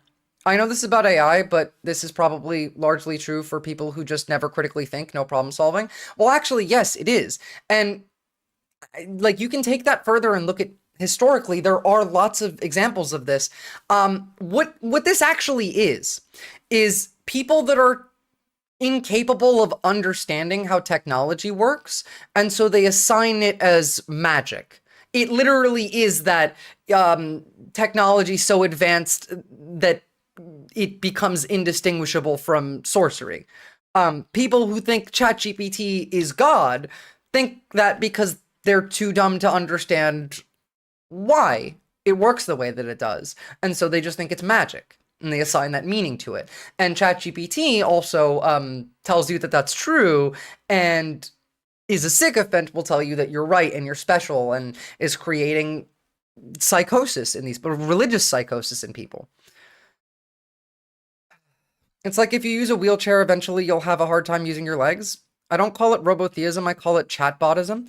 Well, it's chatbotism now, but they are building this. This has existed since 2015, this movement, slowly. And it's been specifically conditioned to grow and evolve as the technology grows and evolves. They want transhumanism. They want to include machine and human together and make a new thing. That's their end goal. Like, play chess, do math, read books, else your brain literally becomes worse. We're losing the importance of self-discovery and independent thought in the learning process. Absolutely. We need to retrain them. What is Trump's excuse then? Probably neurological syphilis. Or, yeah. Probably, yeah. Holes in his brain. Read more. Flex that brain muscle. Do some critical thinking. Spend 15 minutes per week just in a room with no input and exist. Think about yourself and your week. For like 15 minutes. Do that, please. The thing that infuriates me is when people say, I asked ChatGPT and it told me. Yeah. Literally, people will say, Grok, is this true? To something that they could not, like, that they don't even have to Google. That it would normally be an answer that you could give in most cases. But through using AI to achieve the answer for so long, that these people have lost that ability. They can't think for themselves. They have to ask it. Grok, what does Viz mean by think alone in a room? Can I use my phone instead? Yes, absolutely. That's what we're talking here. I'm not kidding. People will hear that shit and then literally ask Grok what that fucking means. I've seen on like r/teachers test answers where kids are like writing ask ChatGPT in the fucking box.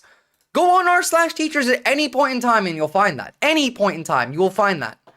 Go on it right now. You'll see it.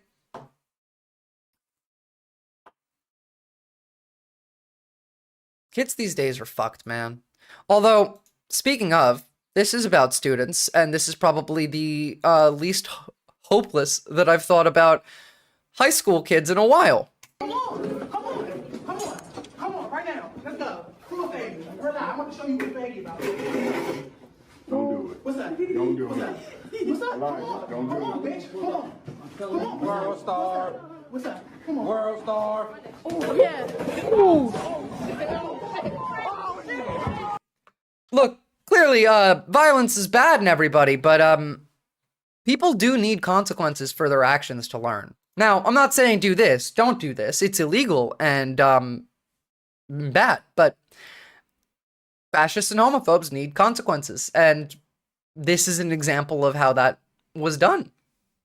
You're the one who showed me, for the first time that, Twitter were asking AI to think for them. I couldn't believe that shit. Yeah, it's gonna get worse. People literally think that, like, their AI chatbot that they talk to is a spiritual being. I mean, look, we can do this today. If you guys want to talk about this shit today, let's do it today. Fuck it, why not? It's interesting. It's not as depressing. It is like 45 minutes, this video, mind you. So I do need to pee, so I'll be back in a second. You guys write in chat if you want to talk about people thinking ChatGPT is God today, or if you want to hold off and just like, because otherwise I'm going to end stream today. We had good news. Zohran Mamdani won. The right is coping and seething and crying, and I personally, I would like the joy to last longer than, I don't know, what, 3 hours? I need a cigarette, so yeah. Fair enough. All right, I'll be back in 2 seconds.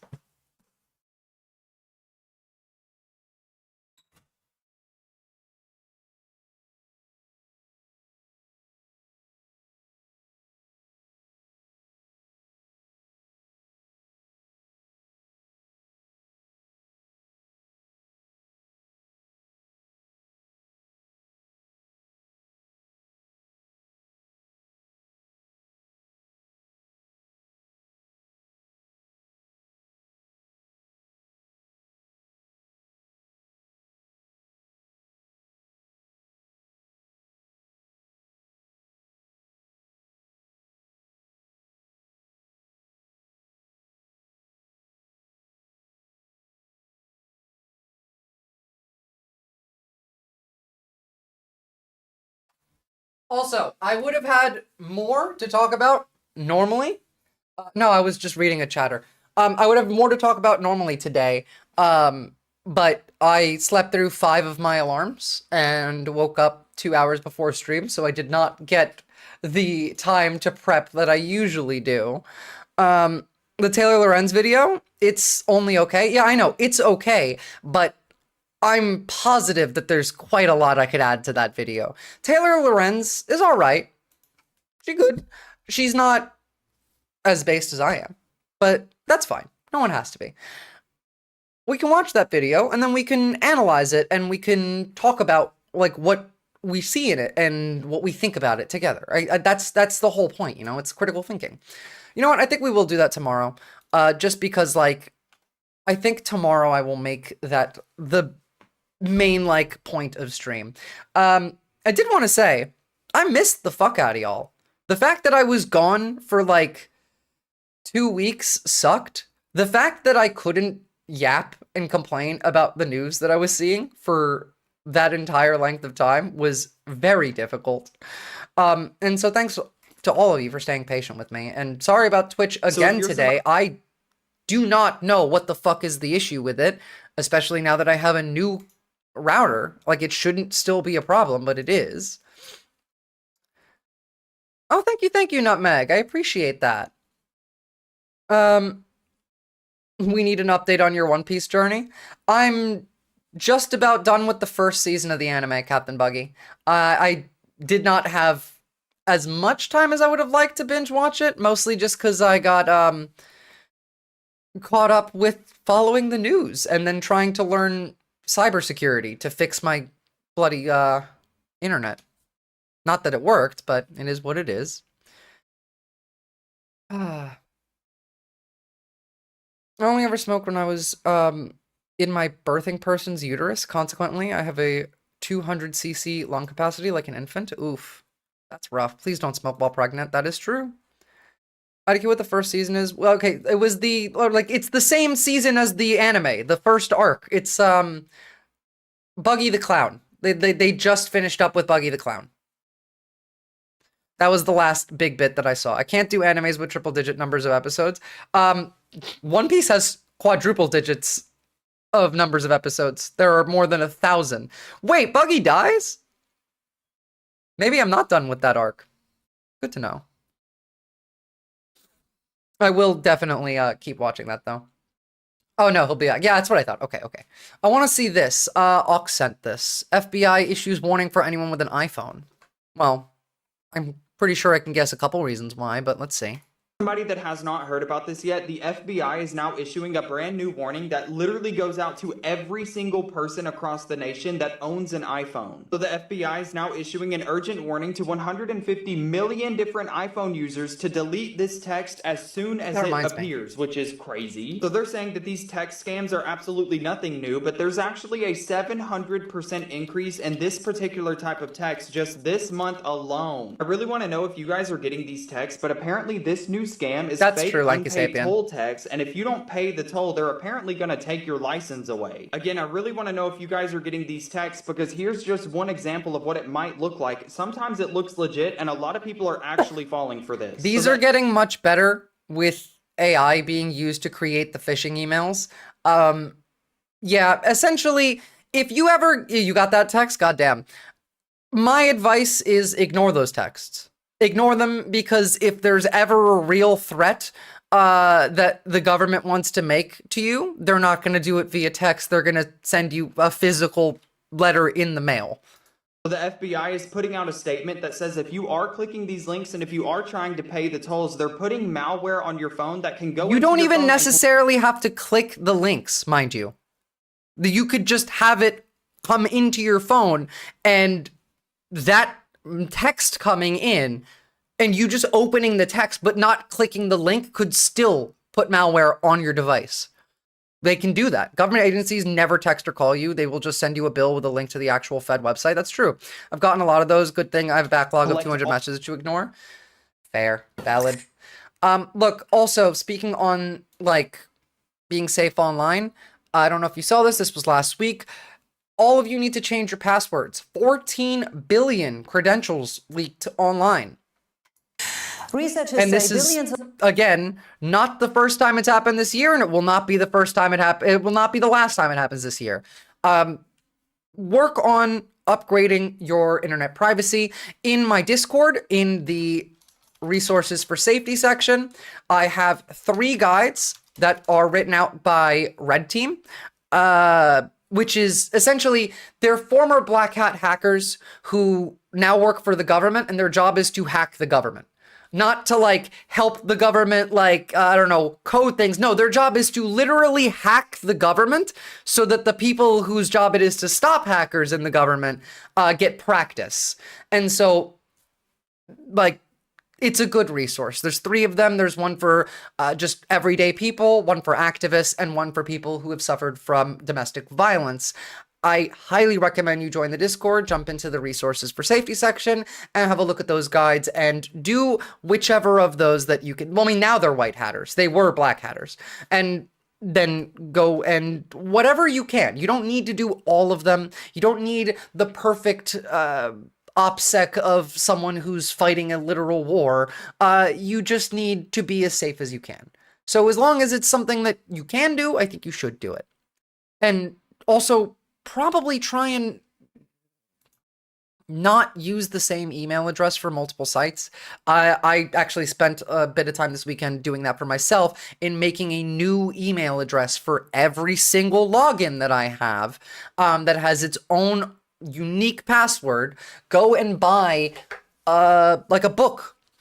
Here's one that I have that's empty, where you can just write your passwords down physically in it and not keep them on a computer. Now, you can also get like a password manager, but those aren't exactly as secure as keeping your passwords written down on a piece of physical, like, paper in a notebook in your house. One of the security difficulties, IMO, is not just the encryption of your main account, but the sheer mass of how many accounts you need to operate in society. Yeah, that's like part of the process of them using all of these systems to surveil you.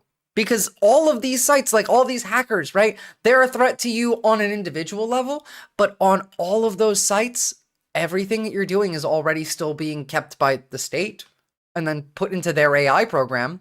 Mind you, the state's AI program is ChatGPT working with Palantir, and ChatGPT can get hacked.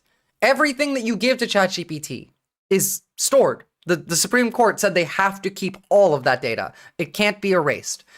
That can get hacked, and then all of that can be out in the open. What's up, Lettuce B3? A password alone is like keeping your door unlocked. I agree. My main accounts are pretty secure, but what about the other 39 accounts people need to just fucking apply for a job or buy a printer? Well, you can make throwaway accounts. You can make one for every single login that you need that has its own unique email and password. And you can use, let's say, like, Proton's free email service and I don't know, go buy a domain for like $10 and then set up a auto forwarding email system so that you could have different aliases. So it'll be like Visora at this for Twitch, and it'll be Visora at this for YouTube, and then all of those emails all still get funneled into one main email. Or you can do it like throwaway accounts one at a time. Like there's a lot of different ways. Two-factor authentication is absolutely critical, but not everything allows you to do two-factor authentication. And also, it depends on who you're trying to hide from. Because if we're talking about like threat actors, just regular old hackers, absolutely, two-factor authentication is critical. But let's say you're a journalist or an activist. Two-factor authentication requires you to use a phone number. And your phone number is the easiest way for you to be surveilled. And so you want two-factor authentication, but let's say it's for an account on Discord. Who knows? A Telegram account. Sure, let's go with Telegram. And you want two-factor authentication. Well, now Telegram has access to your phone number and that's connected to your account, and your phone number is directly tied to your identity. You can't get a burner SIM anymore. In most places in the world, it's incredibly difficult to get a burner phone. In America, you can go buy a burner phone. You can't buy a burner SIM without giving your ID. Same in Australia. I think one of the few places that still allow you to do that is Italy. I can't help but imagine what it would be like without capitalism. No more scams, no more data commodification incentives. You can two-factor without phone numbers now, but with passkeys or other stuff. May or may not require a phone to see that info, though. And that's the same. Like, even if you don't actually need the phone number, having the phone is still a way for them to track you. Whether like your MAC number on your phone is still tied to you. I mean, the MAC number never changes. Like you have to go out of your way for that to work. I'm not talking about SMS two-factor. I use probably like 2FA with apps. You often need both. You often need the phone number to set up the 2FA in the app, even if it's not an SMS two-factor. Like for example, RuneScape is a game that I used to play, and that one uses two-factor authentication through an app, but you still need a phone number to be able to activate that. Why? No idea. Who cares? Why? Because they sell that information. All of the private companies that aren't surveilling you are selling this information to other private companies. That's like the main business model of the internet. Oh, well, I have a burner SIM that doesn't have my ID. Where there's a will, there's a way. I mean, where there's a will, there's a way. I just mean easily. And through like the main channels that most people would use. There is always a way. It's just a lot of work. Here in Poland, I can buy a starter SIM from a vending machine that I buy my drinks from. Fucking based. You should do that and then mail me one. Oh, sorry, I didn't see you said sent another video. Ox? Give police officers diarrhea. Sure. I'm not going to watch it, but yes. We should continue on board with this one, though. Right now, a lot of the job board websites requiring your phone number just to search job postings that don't apply. That shit's wild to me. Yeah. Because A, they sell that data for money, and B, it's a way to track you. Of login details have been leaked, giving criminals access to accounts around the world. The security firm Cybernews is warning that the data breaches affect Google, Apple, and Facebook. Researchers say they amount to about 16 billion hacked credentials, which means many people affected are likely to have had their login details for more than one account leaked. The report suggests that the data was stolen through multiple events over time and not just from a single hack. Experts are advising people to change passwords and use multi-factor authorization. It's all very worrying. Ryan Kalember is a cybersecurity expert and he joins us from Silicon Valley in California. So very good to have you with us. Please help us out. 16 billion compromised credentials. How bad is this leak? It's really fucking bad. What do you think? Well, the good news is that this isn't really a new data breach. Just go change your 47 passwords, folks. Yeah, I literally had to, Lanky Sapien. You do. That's the thing. You actually should and need to. It might be a lot of work, but I think using that as a chance to make it easier for yourself next time this happens is a good plan. Once we finish this, I'll pull up the actual guide on what you should be doing, how to secure yourself online, what are some of the steps that you can take in broadly, so that some of you might have a place to start. Because a lot of this stuff isn't something that you just, I don't know, no. It's not something that you can think of in a way that's an easy train of logic to follow. Like 1 + 1 = 2. Like there's a lot of technical shit in here that you don't learn about unless you're specifically trying to. Been compiled over a very long period of time. The bad news, of course, is that 16 billion credentials is quite a lot, and what it really indicates is the success of a new form of malware that has been rising to prominence called the info stealer, which is capable of stealing hundreds of credentials all at once. That's why the number has gotten quite so high. So if all the money is still on the account and it was collected, all the details ages ago, then you're okay. Or what should users do now to secure their data? It depends on your threat model. What you should be doing depends on who might be trying to hack you. Who's your threat model? Are you just a regular person? Then, okay, hackers, that's on the list. Do you work for a multinational corporation? Yes. If so, then you want to add other corporations to the list. Cyber, espionage, corporate espionage is a thing, and that is one way that they do that. Then let's say you're an activist or a journalist. Okay, well now your threat model then has to include foreign governments or even non-foreign governments. Compromise. All of this changes what you should be doing.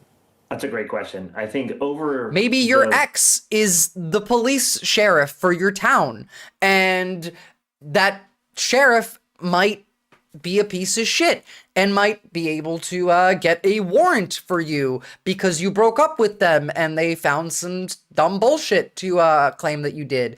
And now they're using the law to come after you. That's a reasonable threat model to consider. Oh shit, my threat model is actually omega high. I forgot. Yeah, I often do too. Span of time that this breach covers, it is very likely that you have changed your password, added two-factor authentication, ideally in the form of an authenticator code, or even better, what's called a passkey, and there's really not a lot of risk for any individual account. In fact, attackers have compromised so many accounts that their issue is figuring out which ones to monetize, much more so than actually gaining access to some of the credentials in the first place. Also, you should be aware that, let's say one of your accounts is hacked, but the other one isn't. Most hackers would be able to use that one account to then recover your other accounts. Credentials are old, they probably don't work anymore, or they don't work without the second factor. For the purposes of protecting yourself, too easy for that one, Lanky Sapien. Sapien. See if your credentials have shown up in any of the breaches that are likely to be contained in this compilation. There's great public services. I would point to Have I Been Pwned? We spell pwned, P-W. I want to delete all Google products now, but YouTube is pervasive site for videos. Unfortunately, yeah. But it's not just Google. Meta, Samsung, all of them. All of them. The internet is toxic and dangerous. Iran/Russia already on that. I mean, Russia doesn't have to hack them. Russia just has access. They have admin passwords. All right, let's talk about, digital security. Digital hygiene, rather, is what I like to call it. Some of the stuff that you could do, Have I Been Pwned, was going to bring that one up. Yeah, that's in this list as well. Have I Been Pwned is a great resource to just check. It won't check, every database, but it's a good place to just throw your phone number or your email into and see if it's on any database. So this one is the just regular OPSEC emotional wellness checklist. This is for any regular person who might be compromised, what to do, how to prepare, and what to do in case you are hacked. So first things first, critical, you cannot do good cybersecurity from panic brain. When you're scared, your prefrontal cortex shuts down. You'll skip steps without realizing it. Even seasoned professionals miss things when panicked. This is why we use checklists. Slow is smooth, smooth is fast. You want to take it slow. Now, emergency grounding. That's all fine. Then reality check, assessment. You check, what happened? Did I update my devices? Is there a storage issue? How old is my device? How long has it been since I've changed my passwords? Like, there's a lot in here. I'm not going to go through this whole list step by step. I am going to link this so you guys could use this to increase your security. Plus, we're going to look at the activist specifically one next. And in the Discord, there is one here for sufferers of domestic violence. It is mostly the same as this one, but with some of the activist specific things added in as well. Documenting what's happening on your computer, what your actual issues are. That's all very important. Turning off Bluetooth on all your devices when you're not using Bluetooth is incredibly important, mind you. And also Wi-Fi if you can. Try and hardwire things. That's too much work. I'll leave it to the hacker that's already in my account. I trust he'll do a good job. Unplug your router while you're doing some of these steps. Like there's a lot you can do. Now, the ways that you might get hacked are pretty varied. They could try and just brute force their way into your accounts. They could try and socially engineer the site into allowing them access into the account.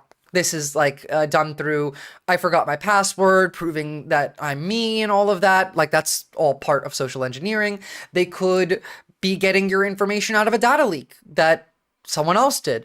They could be there's a lot of different methods to go here. It could be phishing emails. It could be phishing like text messages. It could even just be regular posts on the internet, like of a PDF document. You can run malware in a PDF. So you open something thinking it's just a document that you're going to read, and it looks like it is a document that you're reading, but what you don't know is opening that PDF then installed malware into your computer. By the way, if you have a printer, most connect to the internet now, and in the past you can exploit them to find other connectivity to internet, like security cameras. Absolutely. You should never have anything connected to the internet 24/7. Never have a smart TV connected to the internet over Wi-Fi. Have that with hardwire, LAN cable, and unplug it when you're not using it. Especially if you're a higher threat model. If you're just like a regular person, probably not a good idea, but I mean, like, it's fine. If you're just like any person that isn't at risk from like a government, or like you're not an activist, you're not a journalist, you're just someone who might get hacked. It doesn't matter, because it doesn't matter if they take all of your money. You can just prove that you got hacked, and then the bank will give you back your money. It might be an inconvenience, but it won't ruin your life. But if we're talking about like someone who is a journalist, well, that could end up with you getting killed or thrown in a gulag. I wonder if people still set up remote FTP servers on victim systems, or if that's an old method. I'm pretty sure that it is still somewhat practiced, but you can just like send information out of a hacked system without triggering anything by just encoding it into regular data. Like, a good piece of malware can put a keylogger in your computer so that every keystroke that you type on your keyboard is recorded. And back in the day, like, that would go via like email or something to the attacker. No, now it can just be put back out into the internet, coded into regular data that, like, you go to Google and your computer's and like your net handshakes with theirs, and then you get access to Google's like internal net systems. You get to search on Google. It's obviously, I'm not using the right words. I'm not a professional in this. I'm just like interested in it. But through that, someone who was able to hack into your computer and then install that malware can then go and look at the data that you're outputting and then download that data and then separate the information they encoded into the regular internet, like net data, and then throw that bit out and then keep the bit that they encoded in of the information that they just stole from you. And there is no way you would know this, because it wouldn't pop up in any of your like system logs, a virus search. It looks like normal information. It looks like normal internet activity. And then you can take that, and then you can take it even a step further into, you don't even need to encode anything. Yeah, actually, you just beat me to it, Kostiak. You don't even need to encode anything, because most people just put this shit out anyway, first off. But secondly, it's really easy to just, they'll just connect to a remote server and send everything. Well, okay, first off, they would have to first have access to your like admin panel for that, because most, I think, modems come with remote connection like turned off, at least here they do. But yeah, they could do that, and they could just turn it on. They could SSH into your router. Like, let's say they hack into your system. Now they know your Wi-Fi password. They can SSH into your router, and then through that, they can turn that on, remote server control and everything, and then send everything through there. Like, even if you have that protection, there's still ways around that. There's almost nothing that you can actually do to fully keep yourself anonymous. But what you can do is make it difficult. You can make it annoying. Oh yeah, absolutely. Yeah, Kostiak.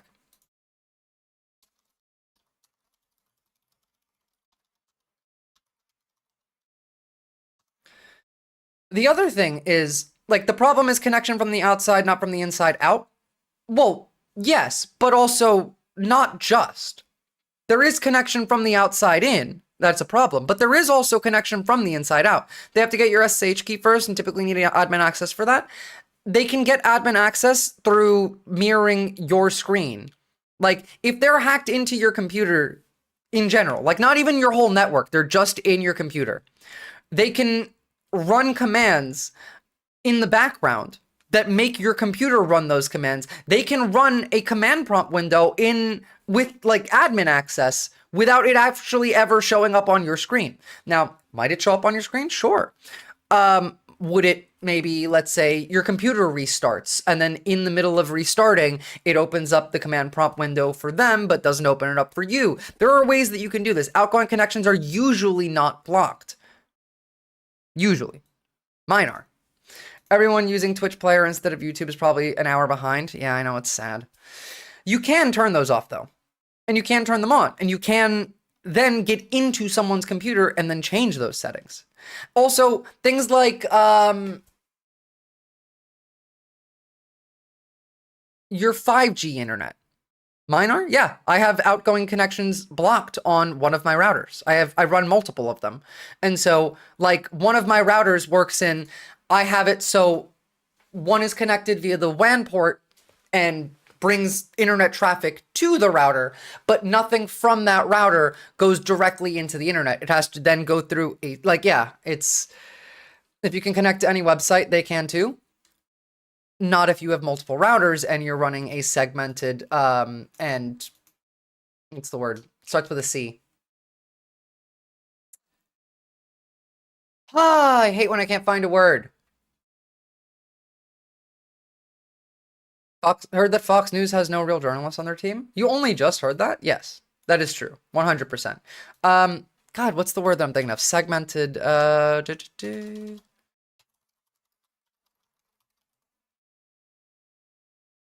compartmentalized. Thank you. In Windows or any OS, you can have a file, and I think it's the HTA access file, or maybe that was for websites. Either way, you can Google it, and you can manually set IPs, outbound, incoming connections you want to disable, i.e. I did this for Twitter and Microsoft, so yeah, you can, absolutely. You can also, beyond that, just hack into Microsoft, because if you have Windows 11, everything that you do gets monitored by them anyway. Windows 11 computers have keyloggers like already installed. If you buy a newer computer from Microsoft, I mean, like in the last year, there's some models that come with a new NVIDIA chip that has AI built into the graphics card, or sorry, the CPU, and that AI can run locally on your computer. And its job is to take constant screenshots of your desktop and then send them back to Microsoft. Also, if you're scared of being exploited, only use the most common trusted ports like HTTP, or actually just use HTTPS, I would say. Windows 11 is basically just malware. Yeah, that's true. If someone accessed Microsoft servers that rolled out updates to people, in theory, they could pull a massive cyber attack off. And it's not that difficult when you're thinking about AI can be used to do these things. If your computer can do a connection to a website, I don't see how you're segmented. It's more complicated than that. It's how. And first of all, this computer is not the one I'm talking about. And that's not like how that works. I have several computers and several different networks. Some of those networks are compartmentalized from other of those networks. One of those networks is not compartmentalized. There's the like main network that is entirely like connected to everything else, right? But all of the other networks don't connect back to it at all times. So like, let's say I'm on my main ISP's router. That router has access to the internet. That router can be monitored by the ISP to see what I'm doing with it. And if that router gets hacked, then my home network can get hacked. But if I then have another modem behind that one that is not connected to it, different set of subnet protocols, different protections, different connection rules between the LAN and the WAN. All of that makes it so that with the switch of a button, you can turn those on and off, and you can make it so this network can't access the internet, or it can. You can also then turn off you can turn on a kill switch, so that if, let's say, this network's job is to only ever receive data, it's never meant to like connect directly to the internet. It's meant to connect to the ISP router, which is connected to the internet. The ISP router is taking the data from the internet and then sending that on down the chain to where it doesn't know where it's going, but it's another router. Now you can have that, and then you can build in a kill switch so that if your second router is ever sending data upstream, it just kills the connection outright. Oh yeah, like if you're like without your router getting hacked, your computer can still get hacked. And if your computer gets hacked, then they have access to everything on that computer. But if you have multiple different networks and only one of them are connected to the computer that gets hacked, then the other ones are segmented and compartmentalized. They're still safe. The data that they hold can't be accessed through the hacked computer because that computer never connected to those networks. And those networks, even though they're connected to the main network, are so disconnected that the main network can't actually see the other networks. Unless you're air-gapped, hackers can get in theoretically. In fact, actually, even if you're air-gapped, they can still get in. If we're talking about like state actors here, specifically, I think I covered this a little while ago, in that the NSA has been able to get into air-gapped networks since like 2014. Oftentimes what they do is they will just intercept like a piece of equipment, and then they'll put in these little things into them that function as mini routers. I'm not talking about getting in, I'm talking about getting out. Well, a door works both ways. Now, you can't stop them from getting in 100% of the time, but you can stop them from getting out. If they got in somehow, they can send data out regardless of how many router networks you set up. No, they can't. There's kill switches for that. First off, they can get into this computer, but that doesn't mean they can get into the other computers. And that doesn't mean they can get to the other subnets because this computer's never connected to it. But let's say they got into the second router. Let's say they got into that one, right? They can't get the data out because the moment that there is upstream activity on that connected to the internet, it cuts the connection. Now, sure, they could then access the admin panel for the second router. If they're in that deep, they probably can anyway, and they can then turn off the kill switch. But that's a lot more work. Again, you can't necessarily stop this. You can only make it more difficult. DNS leak type thing, Kostiak. Any kind of activity in which the second router is functioning like the first router is. It never should be. It should only ever be bridged, not bridged. It should never actually be bridged together. It should be opposite.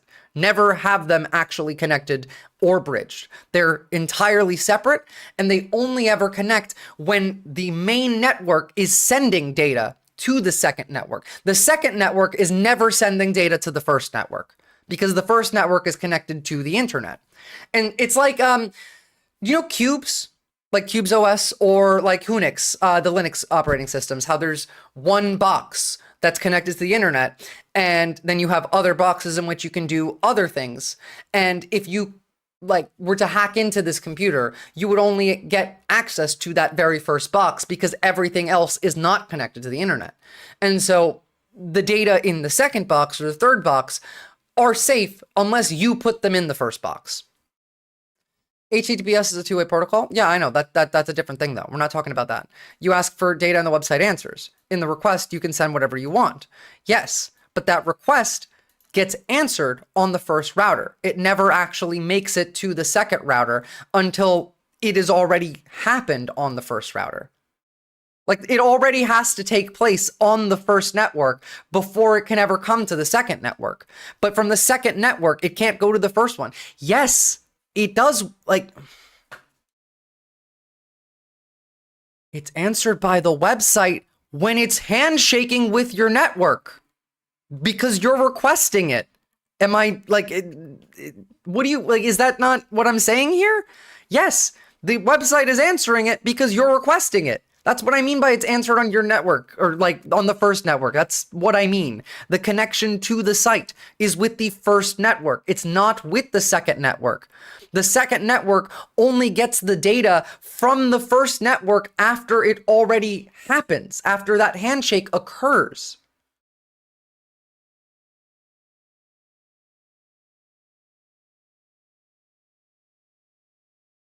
Here goes the sleeper cell fear push again. Of course. Of course. Anyone who believes that shit is insane. The other thing that you can do, again, based off of this first guide, the non-activist one, most of you should be fine. But if you are also worried about NSA, Five Eyes level data collection, stingrays, IMSI catchers, all that, you're going to want to upgrade your operating system to something like Tails. Amnesiac incognito live systems, ones that will keep no trace, ones that run specifically only on RAM, so that there is no forensics. Now, you can, restore your operating system all you want, but everything that's on your hard drive can be found on your hard drive. But it's much, much, much harder to do that with RAM. In fact, it's basically impossible to do that with RAM if you do it correctly. Oh yeah, and then there's packet editing. Most packets are encrypted, but you can, for example, edit admin packets and say gain admin controls. Yeah, and then there's also injecting command prompts, and that's another archaic method, very old, probably outdated way to do things. Nah, old things aren't always outdated. Did you see the Tesla? Everything's computer? I did see that. Everything is computer.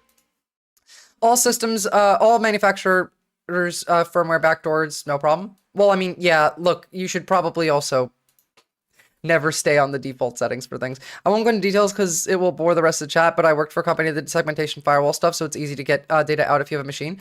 You want to, DM me on Discord about that, Kostiak? Because, I'm not giving you the full information because I don't want to say it on live and out my whole system setup and make it easier for someone to fuck with me, but I'm happy to talk to you about it in more detail. Get yourself Tails if you are a journalist. It runs off a USB connected directly to your RAM. Makes it much, much harder for any of that shit to be stored, any of that shit to be used as evidence later. Change your passwords. Use these guides, up your OPSEC. Because right now, you're worried about hackers. You're worried about other countries. You're not worried about AI yet. And you fucking should be. You should be worried about what a 13-year-old kid could do with AI if they wanted to. Everything I know on this topic is strictly from the late 2000s and 2010s. I'm boomer hatter in this regard. You probably already know more than most people do, Captain Buggy, and therefore it is your job to help people be safe. Holy shit, you're right. Everything I did as a 13-year-old, imagine that, but with AI. Yeah. Yeah. When I was 13, I could write a fucking keylogger to hack RuneScape accounts. And now imagine if I had AI. If you're worried about government actors, get actual IT professional to do this for you. Well, I mean, there's nothing that like you can actually do to stop the government from getting into your systems, but you can make it more difficult for them. You can slow them down. Part of that requires not just segmentation of networks, but also segmentation of your devices. Like, if you have an encrypted laptop, like a laptop that you're using just for darknet related shit, it is never connected to your unsecure, like, open internet, like you're always running it through Tor or whatever the fuck, it doesn't matter. You open that up with your phone in its vicinity. Oh, sorry, your phone just pinged it. And now it knows exactly what the computer's MAC number is. It's now registered on your phone. It is now connected to your phone. That is now in cloud servers as, oh, okay, this MAC number in this like area in the vicinity of this phone is a thing. And so then let's say you do something and then they come and they raid your house and then they look at your computer and then they look at the MAC number and oopsie. There, sorry, you did a thing. Now, obviously, you shouldn't do illegal things, but there are instances here in which you don't have to do anything illegal, but it can still be used against you. Again, let's say your ex is a sheriff for the police department, and let's say they are a piece of shit that's just mad because you broke up with them, and now they want to make your life hell. They can do that. They can do whatever the fuck they want. I did not take people's RuneScape accounts. I said I could do that. I never took anyone's account. I just took some of the gold from their account. I would never take someone's account. I had my own. That's just for, like, gold. But, yeah. No, honestly, just try and be safe as best you can. Don't worry about locking yourself down entirely. Worry about making it more difficult for others to fuck with you. That's it for today. I will see you guys tomorrow. And tomorrow, I'm not a gold seller. Ever. Although I should be. I should play RuneScape again. You're making me want to play RuneScape again now. Or am I doing that? Maybe I'm doing that. Tomorrow, we'll have a bit more to go on. I really wanted to keep this one light today. It's been so much horrible news. Just in the last, like, 2 weeks even, with new wars coming up, that it was just nice to take a win and then whine about ICE for a little bit and just leave it at that. I mean, like, obviously whining about ICE isn't positive, but fuck them. We need to at least mention the Hitlerites all out and about. At least once. Tomorrow, we can talk about the psychosis. I'm going to throw us into Cinemarxism with a raid, just because Cinemarxism is based, and they probably have some news that I did not have access to today. And also, we haven't done a raid in a while. I will see you guys tomorrow, otherwise. Have a lovely evening.